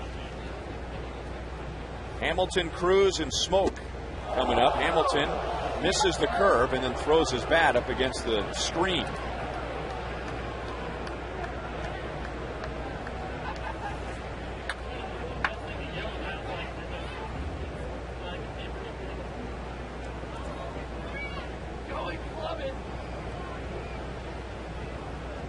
Hamilton 0 for 2, a fly out and a strikeout, and another slow curve, and that might be one too many slow curveballs. You show it to him the first time, and now he's got it timed.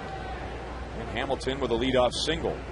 They left it up, too. The other ones he's had to reach and chase a little bit down in his zone, but this one stayed up out over the plate.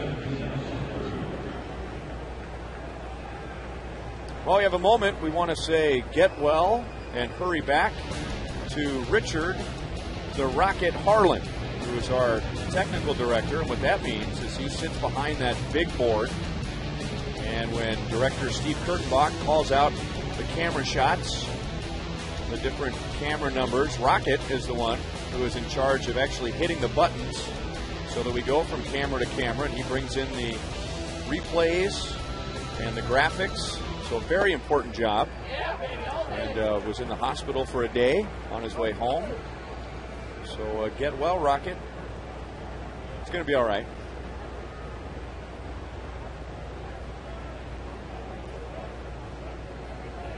He had gallbladder surgery. Have you had gallbladder surgery? No, I know people that have had them. Yeah. In the old days, they used to have to go, just right down the center of the belly and do it that way. Cut you open with an axe? I'm not going to say that, but you do get just right down the middle. Now they do it arthroscopically, and it's a lot easier process now. I've known of some people who have had their gallbladder out, and it sounds like the worst thing about having your gallbladder removed is that you can't eat spicy food afterwards. Well, that's kind of how it starts. Spicy foods, a lot of fried foods. Line to short, no throw from Aviles. I mean, I don't know. I might want to hang on to my busted up gallbladder if it means I could still eat spicy food. I love spicy food.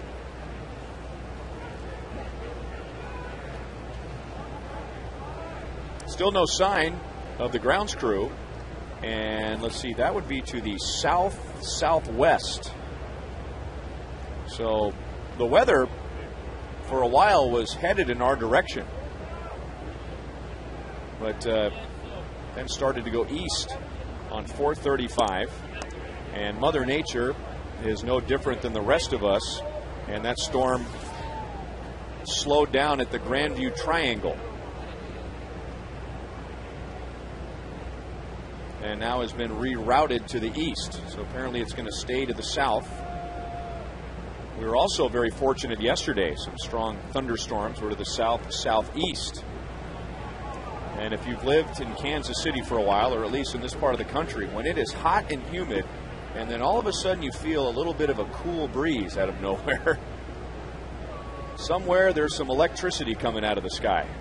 Yeah, you have to be aware, that's for sure.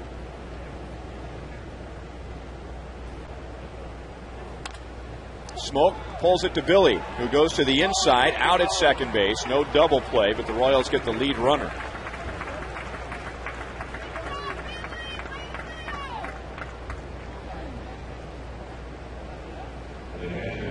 That's what we talked about it when you shortstop on these 1-out, 4-out plays, and Billy's throw did drift back to the outside. That took Aviles across the runner. But that's what you want to do. You want to get the ball and you want to clear the area and let the base runner do what he has to do.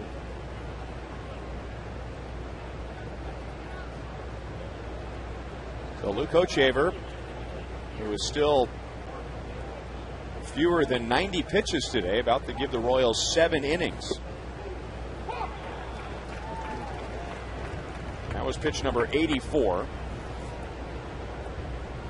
He had 18 pitches in the second and third innings, but then single digits in the fourth, fifth, and sixth.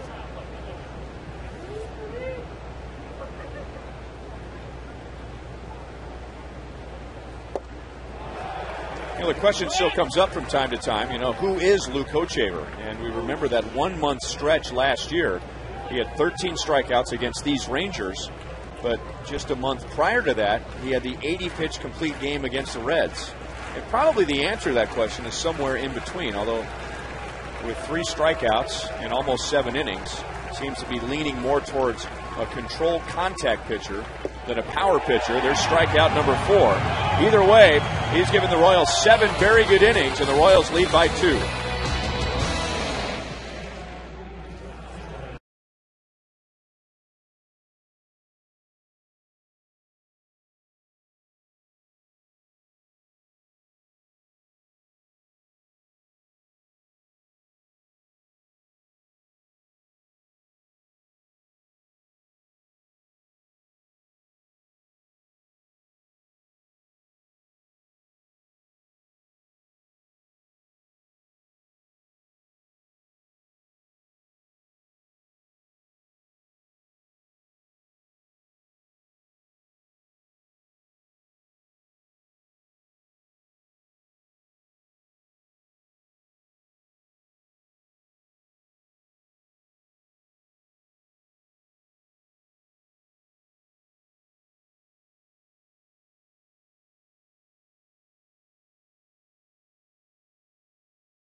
Chicago is over Cleveland.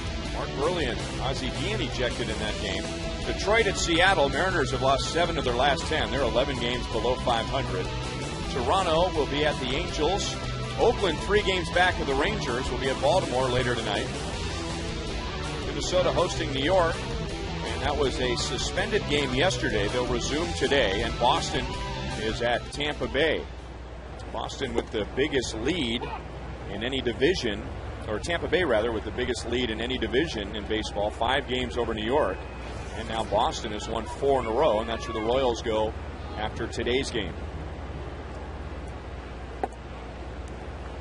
1-1 to Jason Kendall. Walked in the 2nd inning, grounded out in the 5th. Scott Feldman has given up 4 runs, 6 hits, with 1 walk and no strikeouts. Kendall jammed, and it's a slow roller to Michael Young. 3 pitches, 1 away for Feldman in the 7th.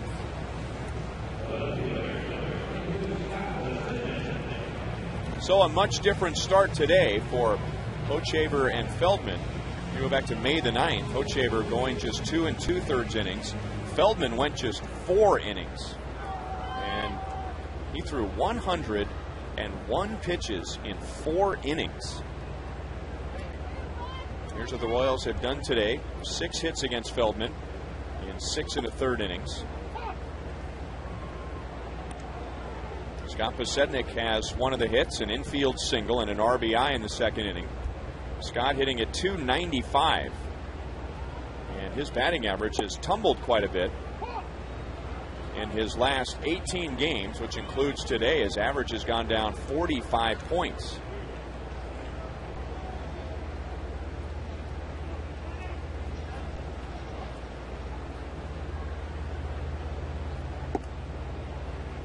One ball, 2 strikes.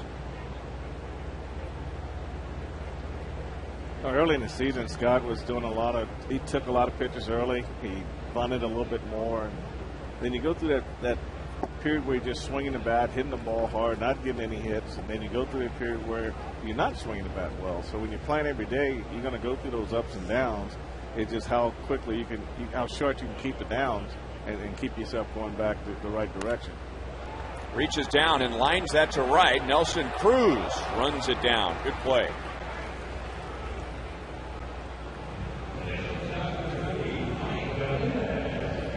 Today's copyrighted telecast is presented by the authority of the Kansas City Royals and may not be reproduced or retransmitted in any form. And the accounts and descriptions of this game may not be disseminated without the express written consent of the Kansas City Royals Baseball Corporation.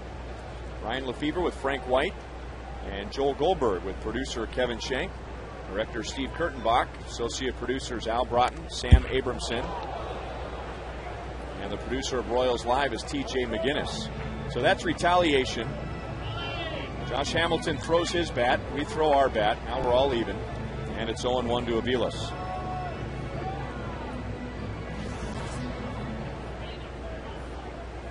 Aviles doubled and scored in the 3rd inning.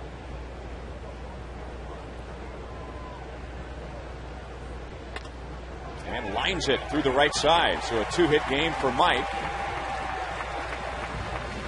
Runner at first with 2 outs. And now Billy Butler, who has 2 hits, including his 6th home run of the game. It's our Chevrolet play of the game. It's back in the 6th inning. Billy got good extension on a ball to left center field. This ball went well back over the crowd and bounced back on the field. That put Royals back up by 1 run. So you can drive your Chevy now out to the bullpen. That's where Ron Washington points. And in our Chevy call to the bullpen,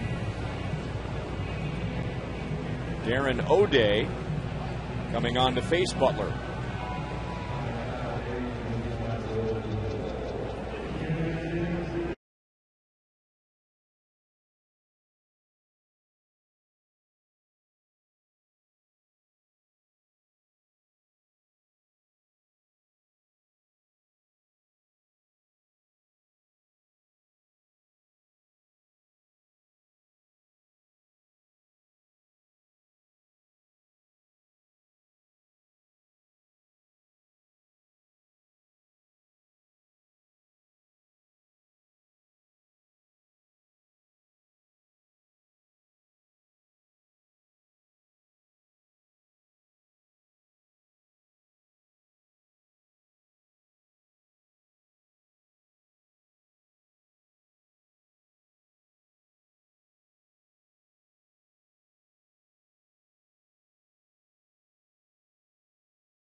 It'll be Ray, who threw a scoreless 8th inning last night, did not face Billy Butler.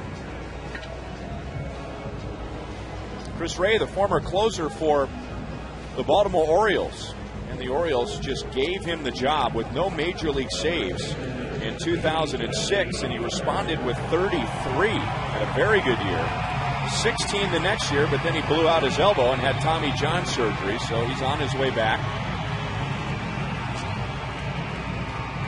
And he's off to a good start this year for the Rangers, with the league hitting just 171 against him in his first 24 appearances. Billy singled in the first inning, homered to left in the 6th, 2 out of 3. And Ray runs it up there at 94 miles an hour.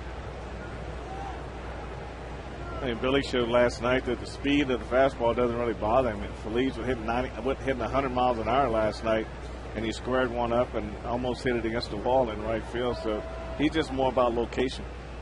And a hard slider hits the outside corner, and it's 0-2.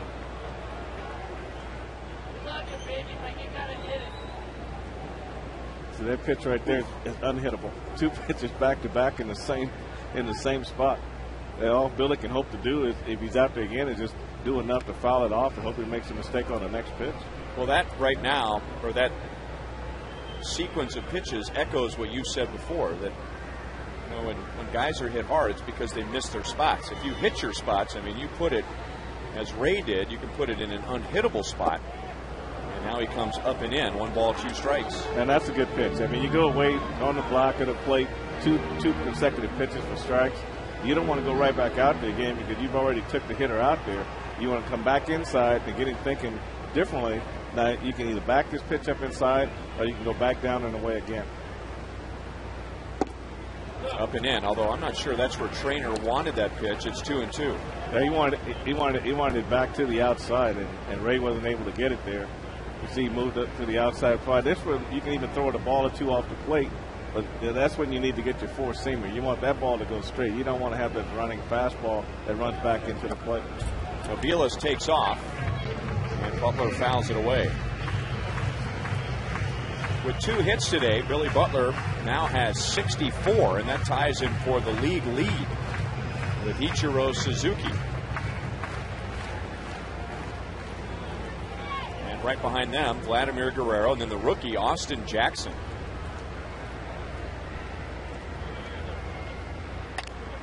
Jammed him, and Andrews lollipops it over to first base. The inning is over. At the end of 7, the Royals lead by 2.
of his arm.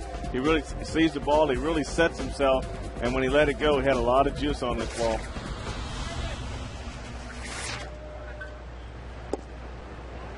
I think that would probably be one of the biggest concerns for Mike, is just mainly throwing from the hole and how fast you can get rid of it. So he did take a little time. He set his feet, got a good grip on the ball, and then he made the throw. It wasn't one of those ones where you just get it and go. So right now I think he's got to be a little careful in how he do things.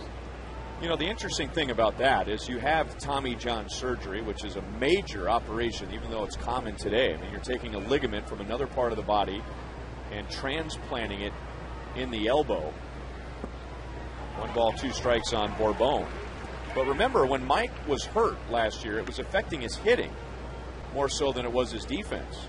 But now that he is back and he is healthy, his hitting obviously is just fine. But now the focus is back on the throwing, as it should be. But when he was hurting, swinging the bat was more painful.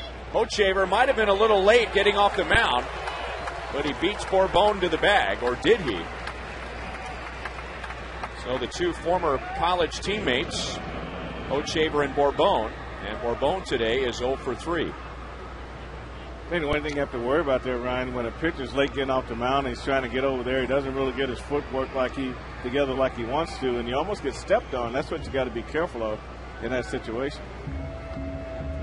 Whoa.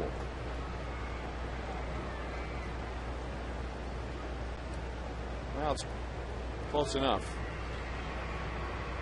It's a bang-bang play, no doubt about that, but it's just a matter of which bang came first. Or what the umpire's eyes was. Sometimes they watch the ball and see if the ball's being caught versus, because they say normally you listen for the ball and watch the base runner, but on a shovel you might not hear the ball, so you got to kind of encompass it all in at the same time.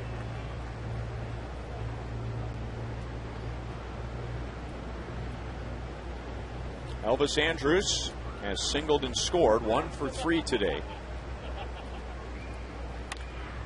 And reaching at an off-speed pitch. Easy play for Mitch Meyer.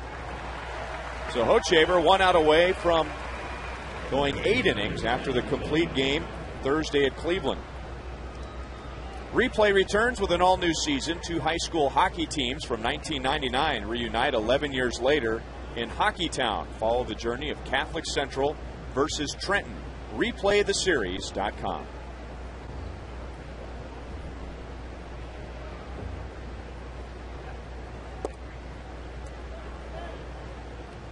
If you could go back to your high school days, is there a game of a sport or a series you wish you could replay? Oh, I enjoyed high school basketball. I enjoyed high school football. Probably a game against Southwest High School. We played in the mud and the rain. We won the game like 7-0, I believe it was. But it was just the idea of just getting through that. It was just one of those fun games you play. But other than that, no, probably not. No championship games or anything like that. 2-hit game for Michael Young.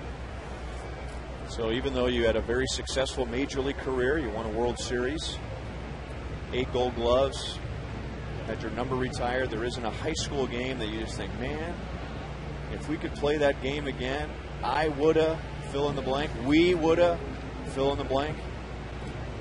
No? I had fun in high school. I mean, high school to me was, because I played sports, it was a lot of fun. You know, we were either practicing and we played at Southeast High School at the Interscholastic League Fieldhouse, and every Friday night, it was packed when we played, and even football games were packed when we played. So it was just never did play for a championship though. Had good teams and good seasons, but not good enough.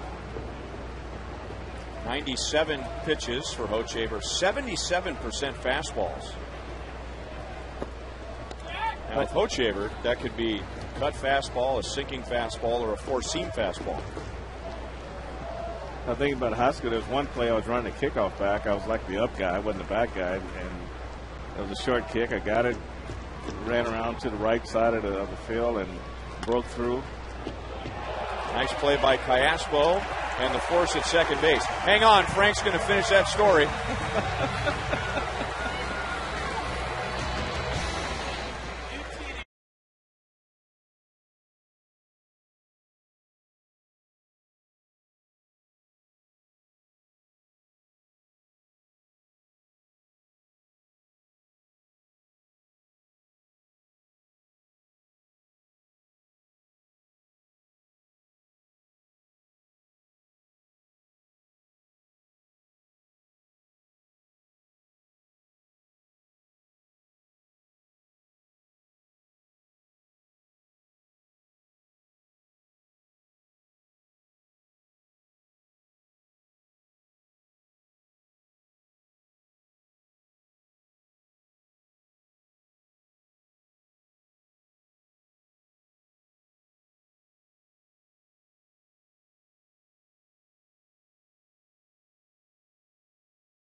Royals Live coming up after the game. Paul Splittorff and myself, we're going to be talking about Luke Hochevar, who, guys, going into today, only had 4 games in his career where he had 8 or 9 innings pitched, minimum of 8 innings. Well, now it's back-to-back games for him of at least 8 innings pitched. We'll talk about that. We'll show you highlights, reaction, and maybe we will also have the beginning and end of more Frank White stories, guys. Well, they didn't call him smooth for nothing.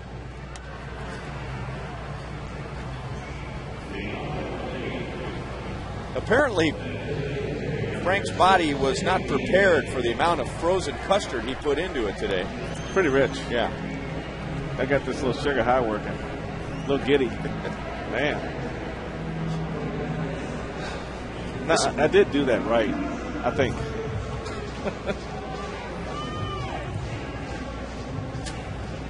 Here's Derek Holland.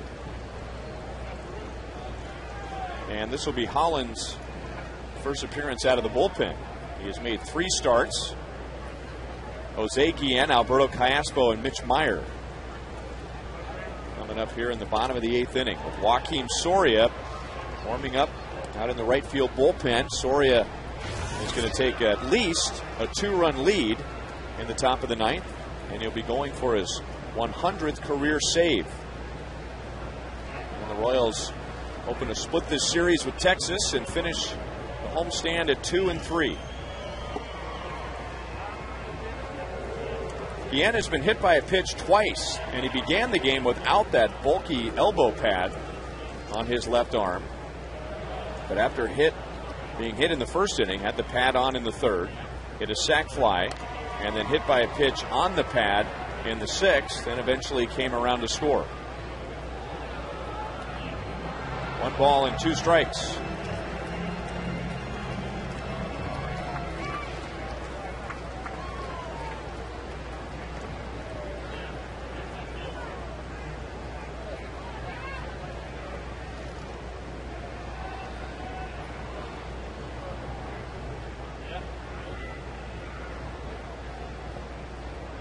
Two and 2.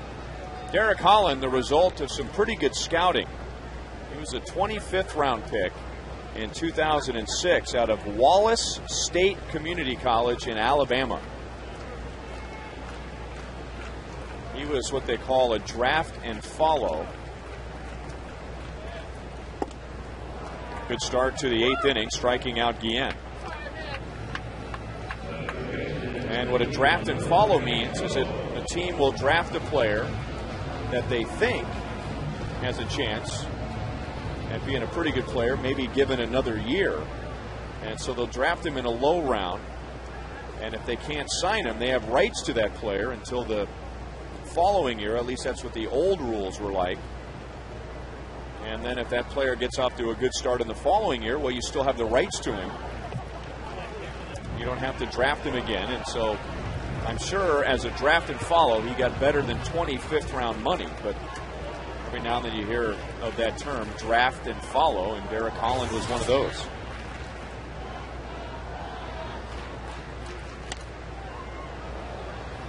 One ball, one strike to Alberto Callaspo. Holland was the Rangers' 2008 minor league pitcher of the year.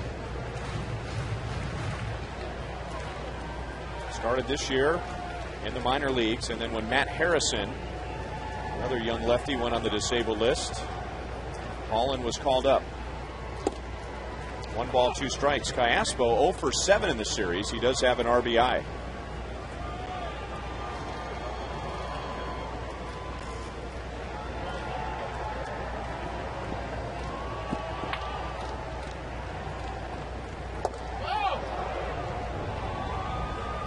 Two and two.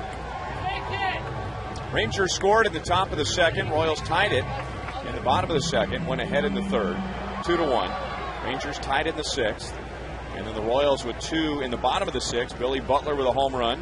Willie Bloomquist with a sac fly.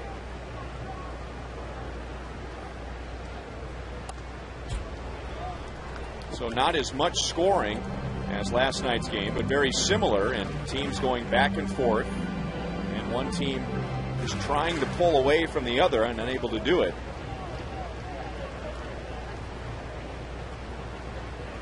The Rangers in the ninth inning will have Guerrero, Hamilton, and Cruz. Lined into the left field corner. So Callaspo has his first hit of the series, and he's going to be at second base with one out.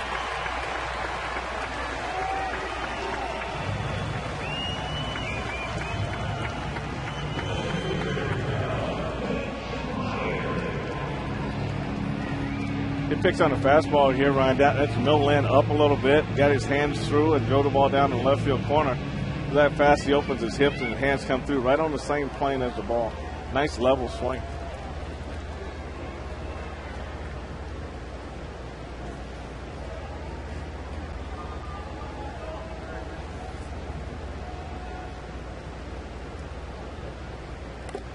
Fouled away by Mitch Meyer. Two more hits for Mitch today, so he is now up over 270. He's at 273. Two singles and a run scored. 4 hits in the 2 games against the Rangers and 9 hits on the season against Texas.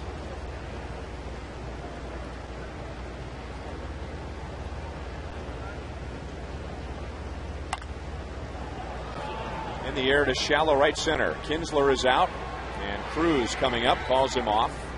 2 outs.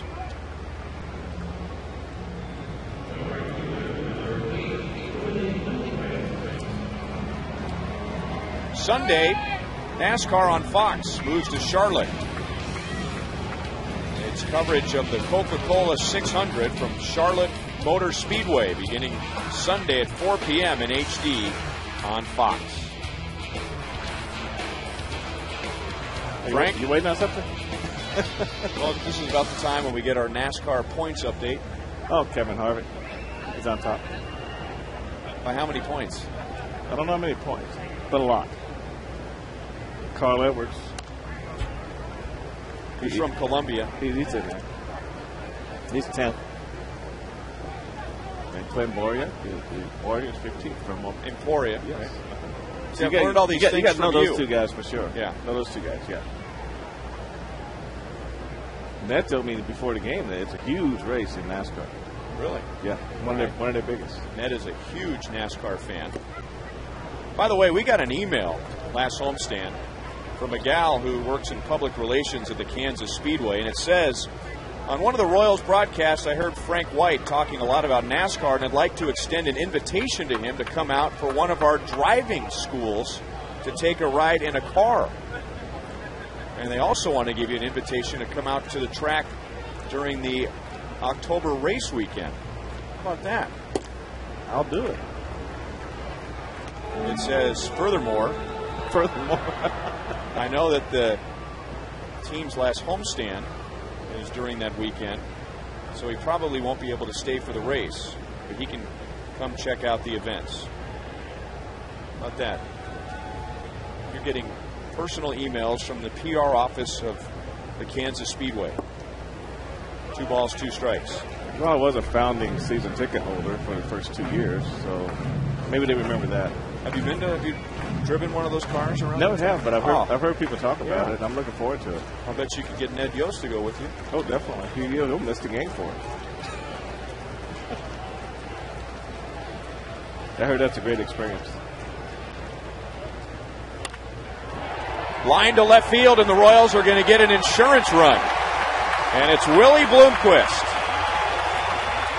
That's his 2nd RBI of the game and his 4th of the series. The Royals lead 5-2.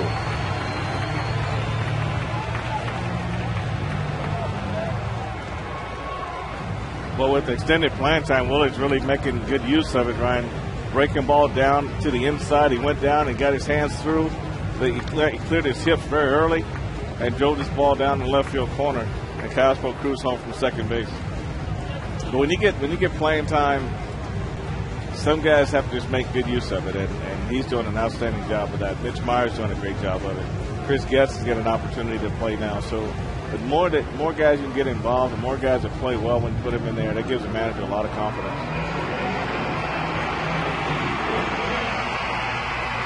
Billy Bloomquist was 0 for 16, but now he's 5 for his last 12. And with another run scored in this inning, Joaquim Soria might still pitch the 9th, but it won't be for a save. It's Chris Getz, 0 for 3 so far today. And Holland misses inside.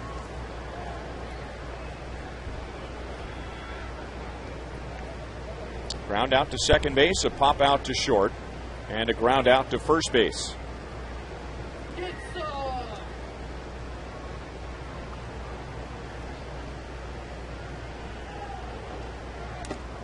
Ooh, Eric Cooper took that right on the shoulder. And Matt Trainer, the catcher, immediately knew that hit Cooper. He snapped his head around to make sure he was okay. You got him on the left collarbone, maybe? Oh, just the side of the mask, too. Wow. Right on that shoulder blade, collarbone right there. Wow. They got those little thin chest protectors, but I don't know how shock absorbent they are, but remember the old balloon chest protectors they used to have? Man. And those big ones that you're talking about, some people think that those resulted in a higher strike zone because the umpires couldn't get as low. Now they can get much lower with the chest protector. They basically have the same thing on that the catcher does. The catcher, of course, has it on the outside of the jersey because they have to take it on and off for when they come up to hit. But the umpire has the chest protector underneath the shirt. Yeah, I'm thinking theirs might be of a little harder material, more of a harder plastic. But they always worry about the arms, the foul balls off the arms and the ankles. Little check swing. Holland runs it down. Getz is out at first base on a very close play. And the inning is over. So Joaquim Soria with a 3-run lead will be going for his 100th career save.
8 innings, and he is today's Miller Lite Taste Greatness moment. And he really should be, Ryan. I mean, he came out today and he was very poised. He had control of all of his pitches today and just didn't get himself in any trouble at all. And now our Chevy call to the bullpen, and it's Joakim Soria. And he just has to get through Vladimir Guerrero, Josh Hamilton, and Nelson Cruz. Soria has 10 saves this year. One of his blown saves is against the Rangers. He is also going for his 100th career save. Vladimir Guerrero is 0 for 3. 3 ground balls to the left side. And Soria kind of stumbled as he delivered that pitch, and it's 3-0. The blown save I'm referring to is back on May the 6th. Remember that wild game? The Rangers led 8-0 early.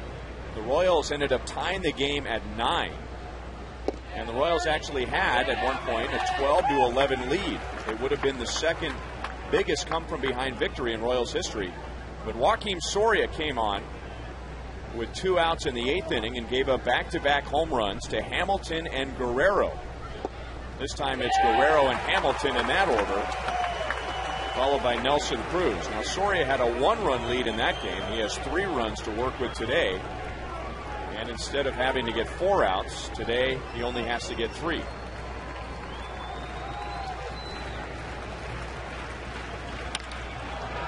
Look at where the Royals were playing Guerrero. You talk about good scouting. And Eddie Rodriguez is standing and clapping and smiling, and if he is proud, he should be. As he's in charge of the defensive alignment, and look at where he had Chris Getz. Well, Joakim had to duck this ball. I mean, it was that far up the middle that Chris Getz sitting right there next to the base. Vladimir Guerrero is 0 for 4. Nice work, Eddie.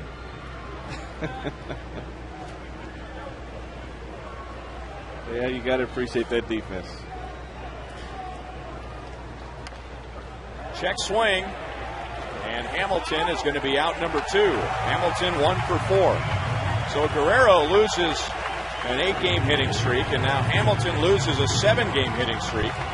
And Luke Hochevar hoping to win at home for the first time this year. Pretty strange numbers. Luke has not won at Kauffman Stadium, but his ERA here was 3.9, and that's going to go down, giving up 2 runs in 8 innings. His ERA on the road is 6.3, but that's where he has all 4 of his wins. Well, the Royals have been averaging runs for Luke more so than anyone else, and I think he's just definitely taking advantage of that. But, you know, the way he's come out and pitched today, no walks, and just really just took the game for 8 innings, that's a big, big step forward for Luke Hochevar. Nelson Cruz doubled and scored back in the 2nd inning. That was the game's first run. And it was the only time today the Rangers have been in front. Now Soria 1 strike away from 100 career saves.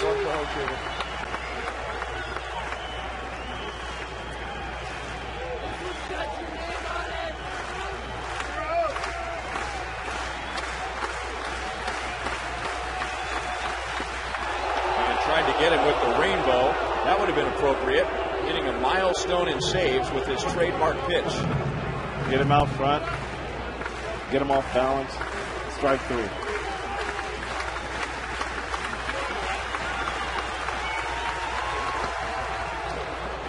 Three and 2.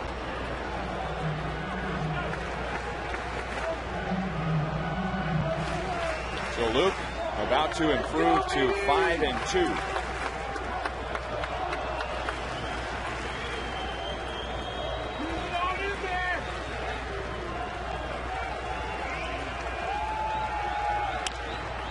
And the breaking ball is pulled to Aviles. Game over. 100 career saves for Joakim Soria. The Royals win the first game of the homestand, and they win the last game of the homestand. Final score is 5-2. We'll be right back to Kauffman Stadium after this.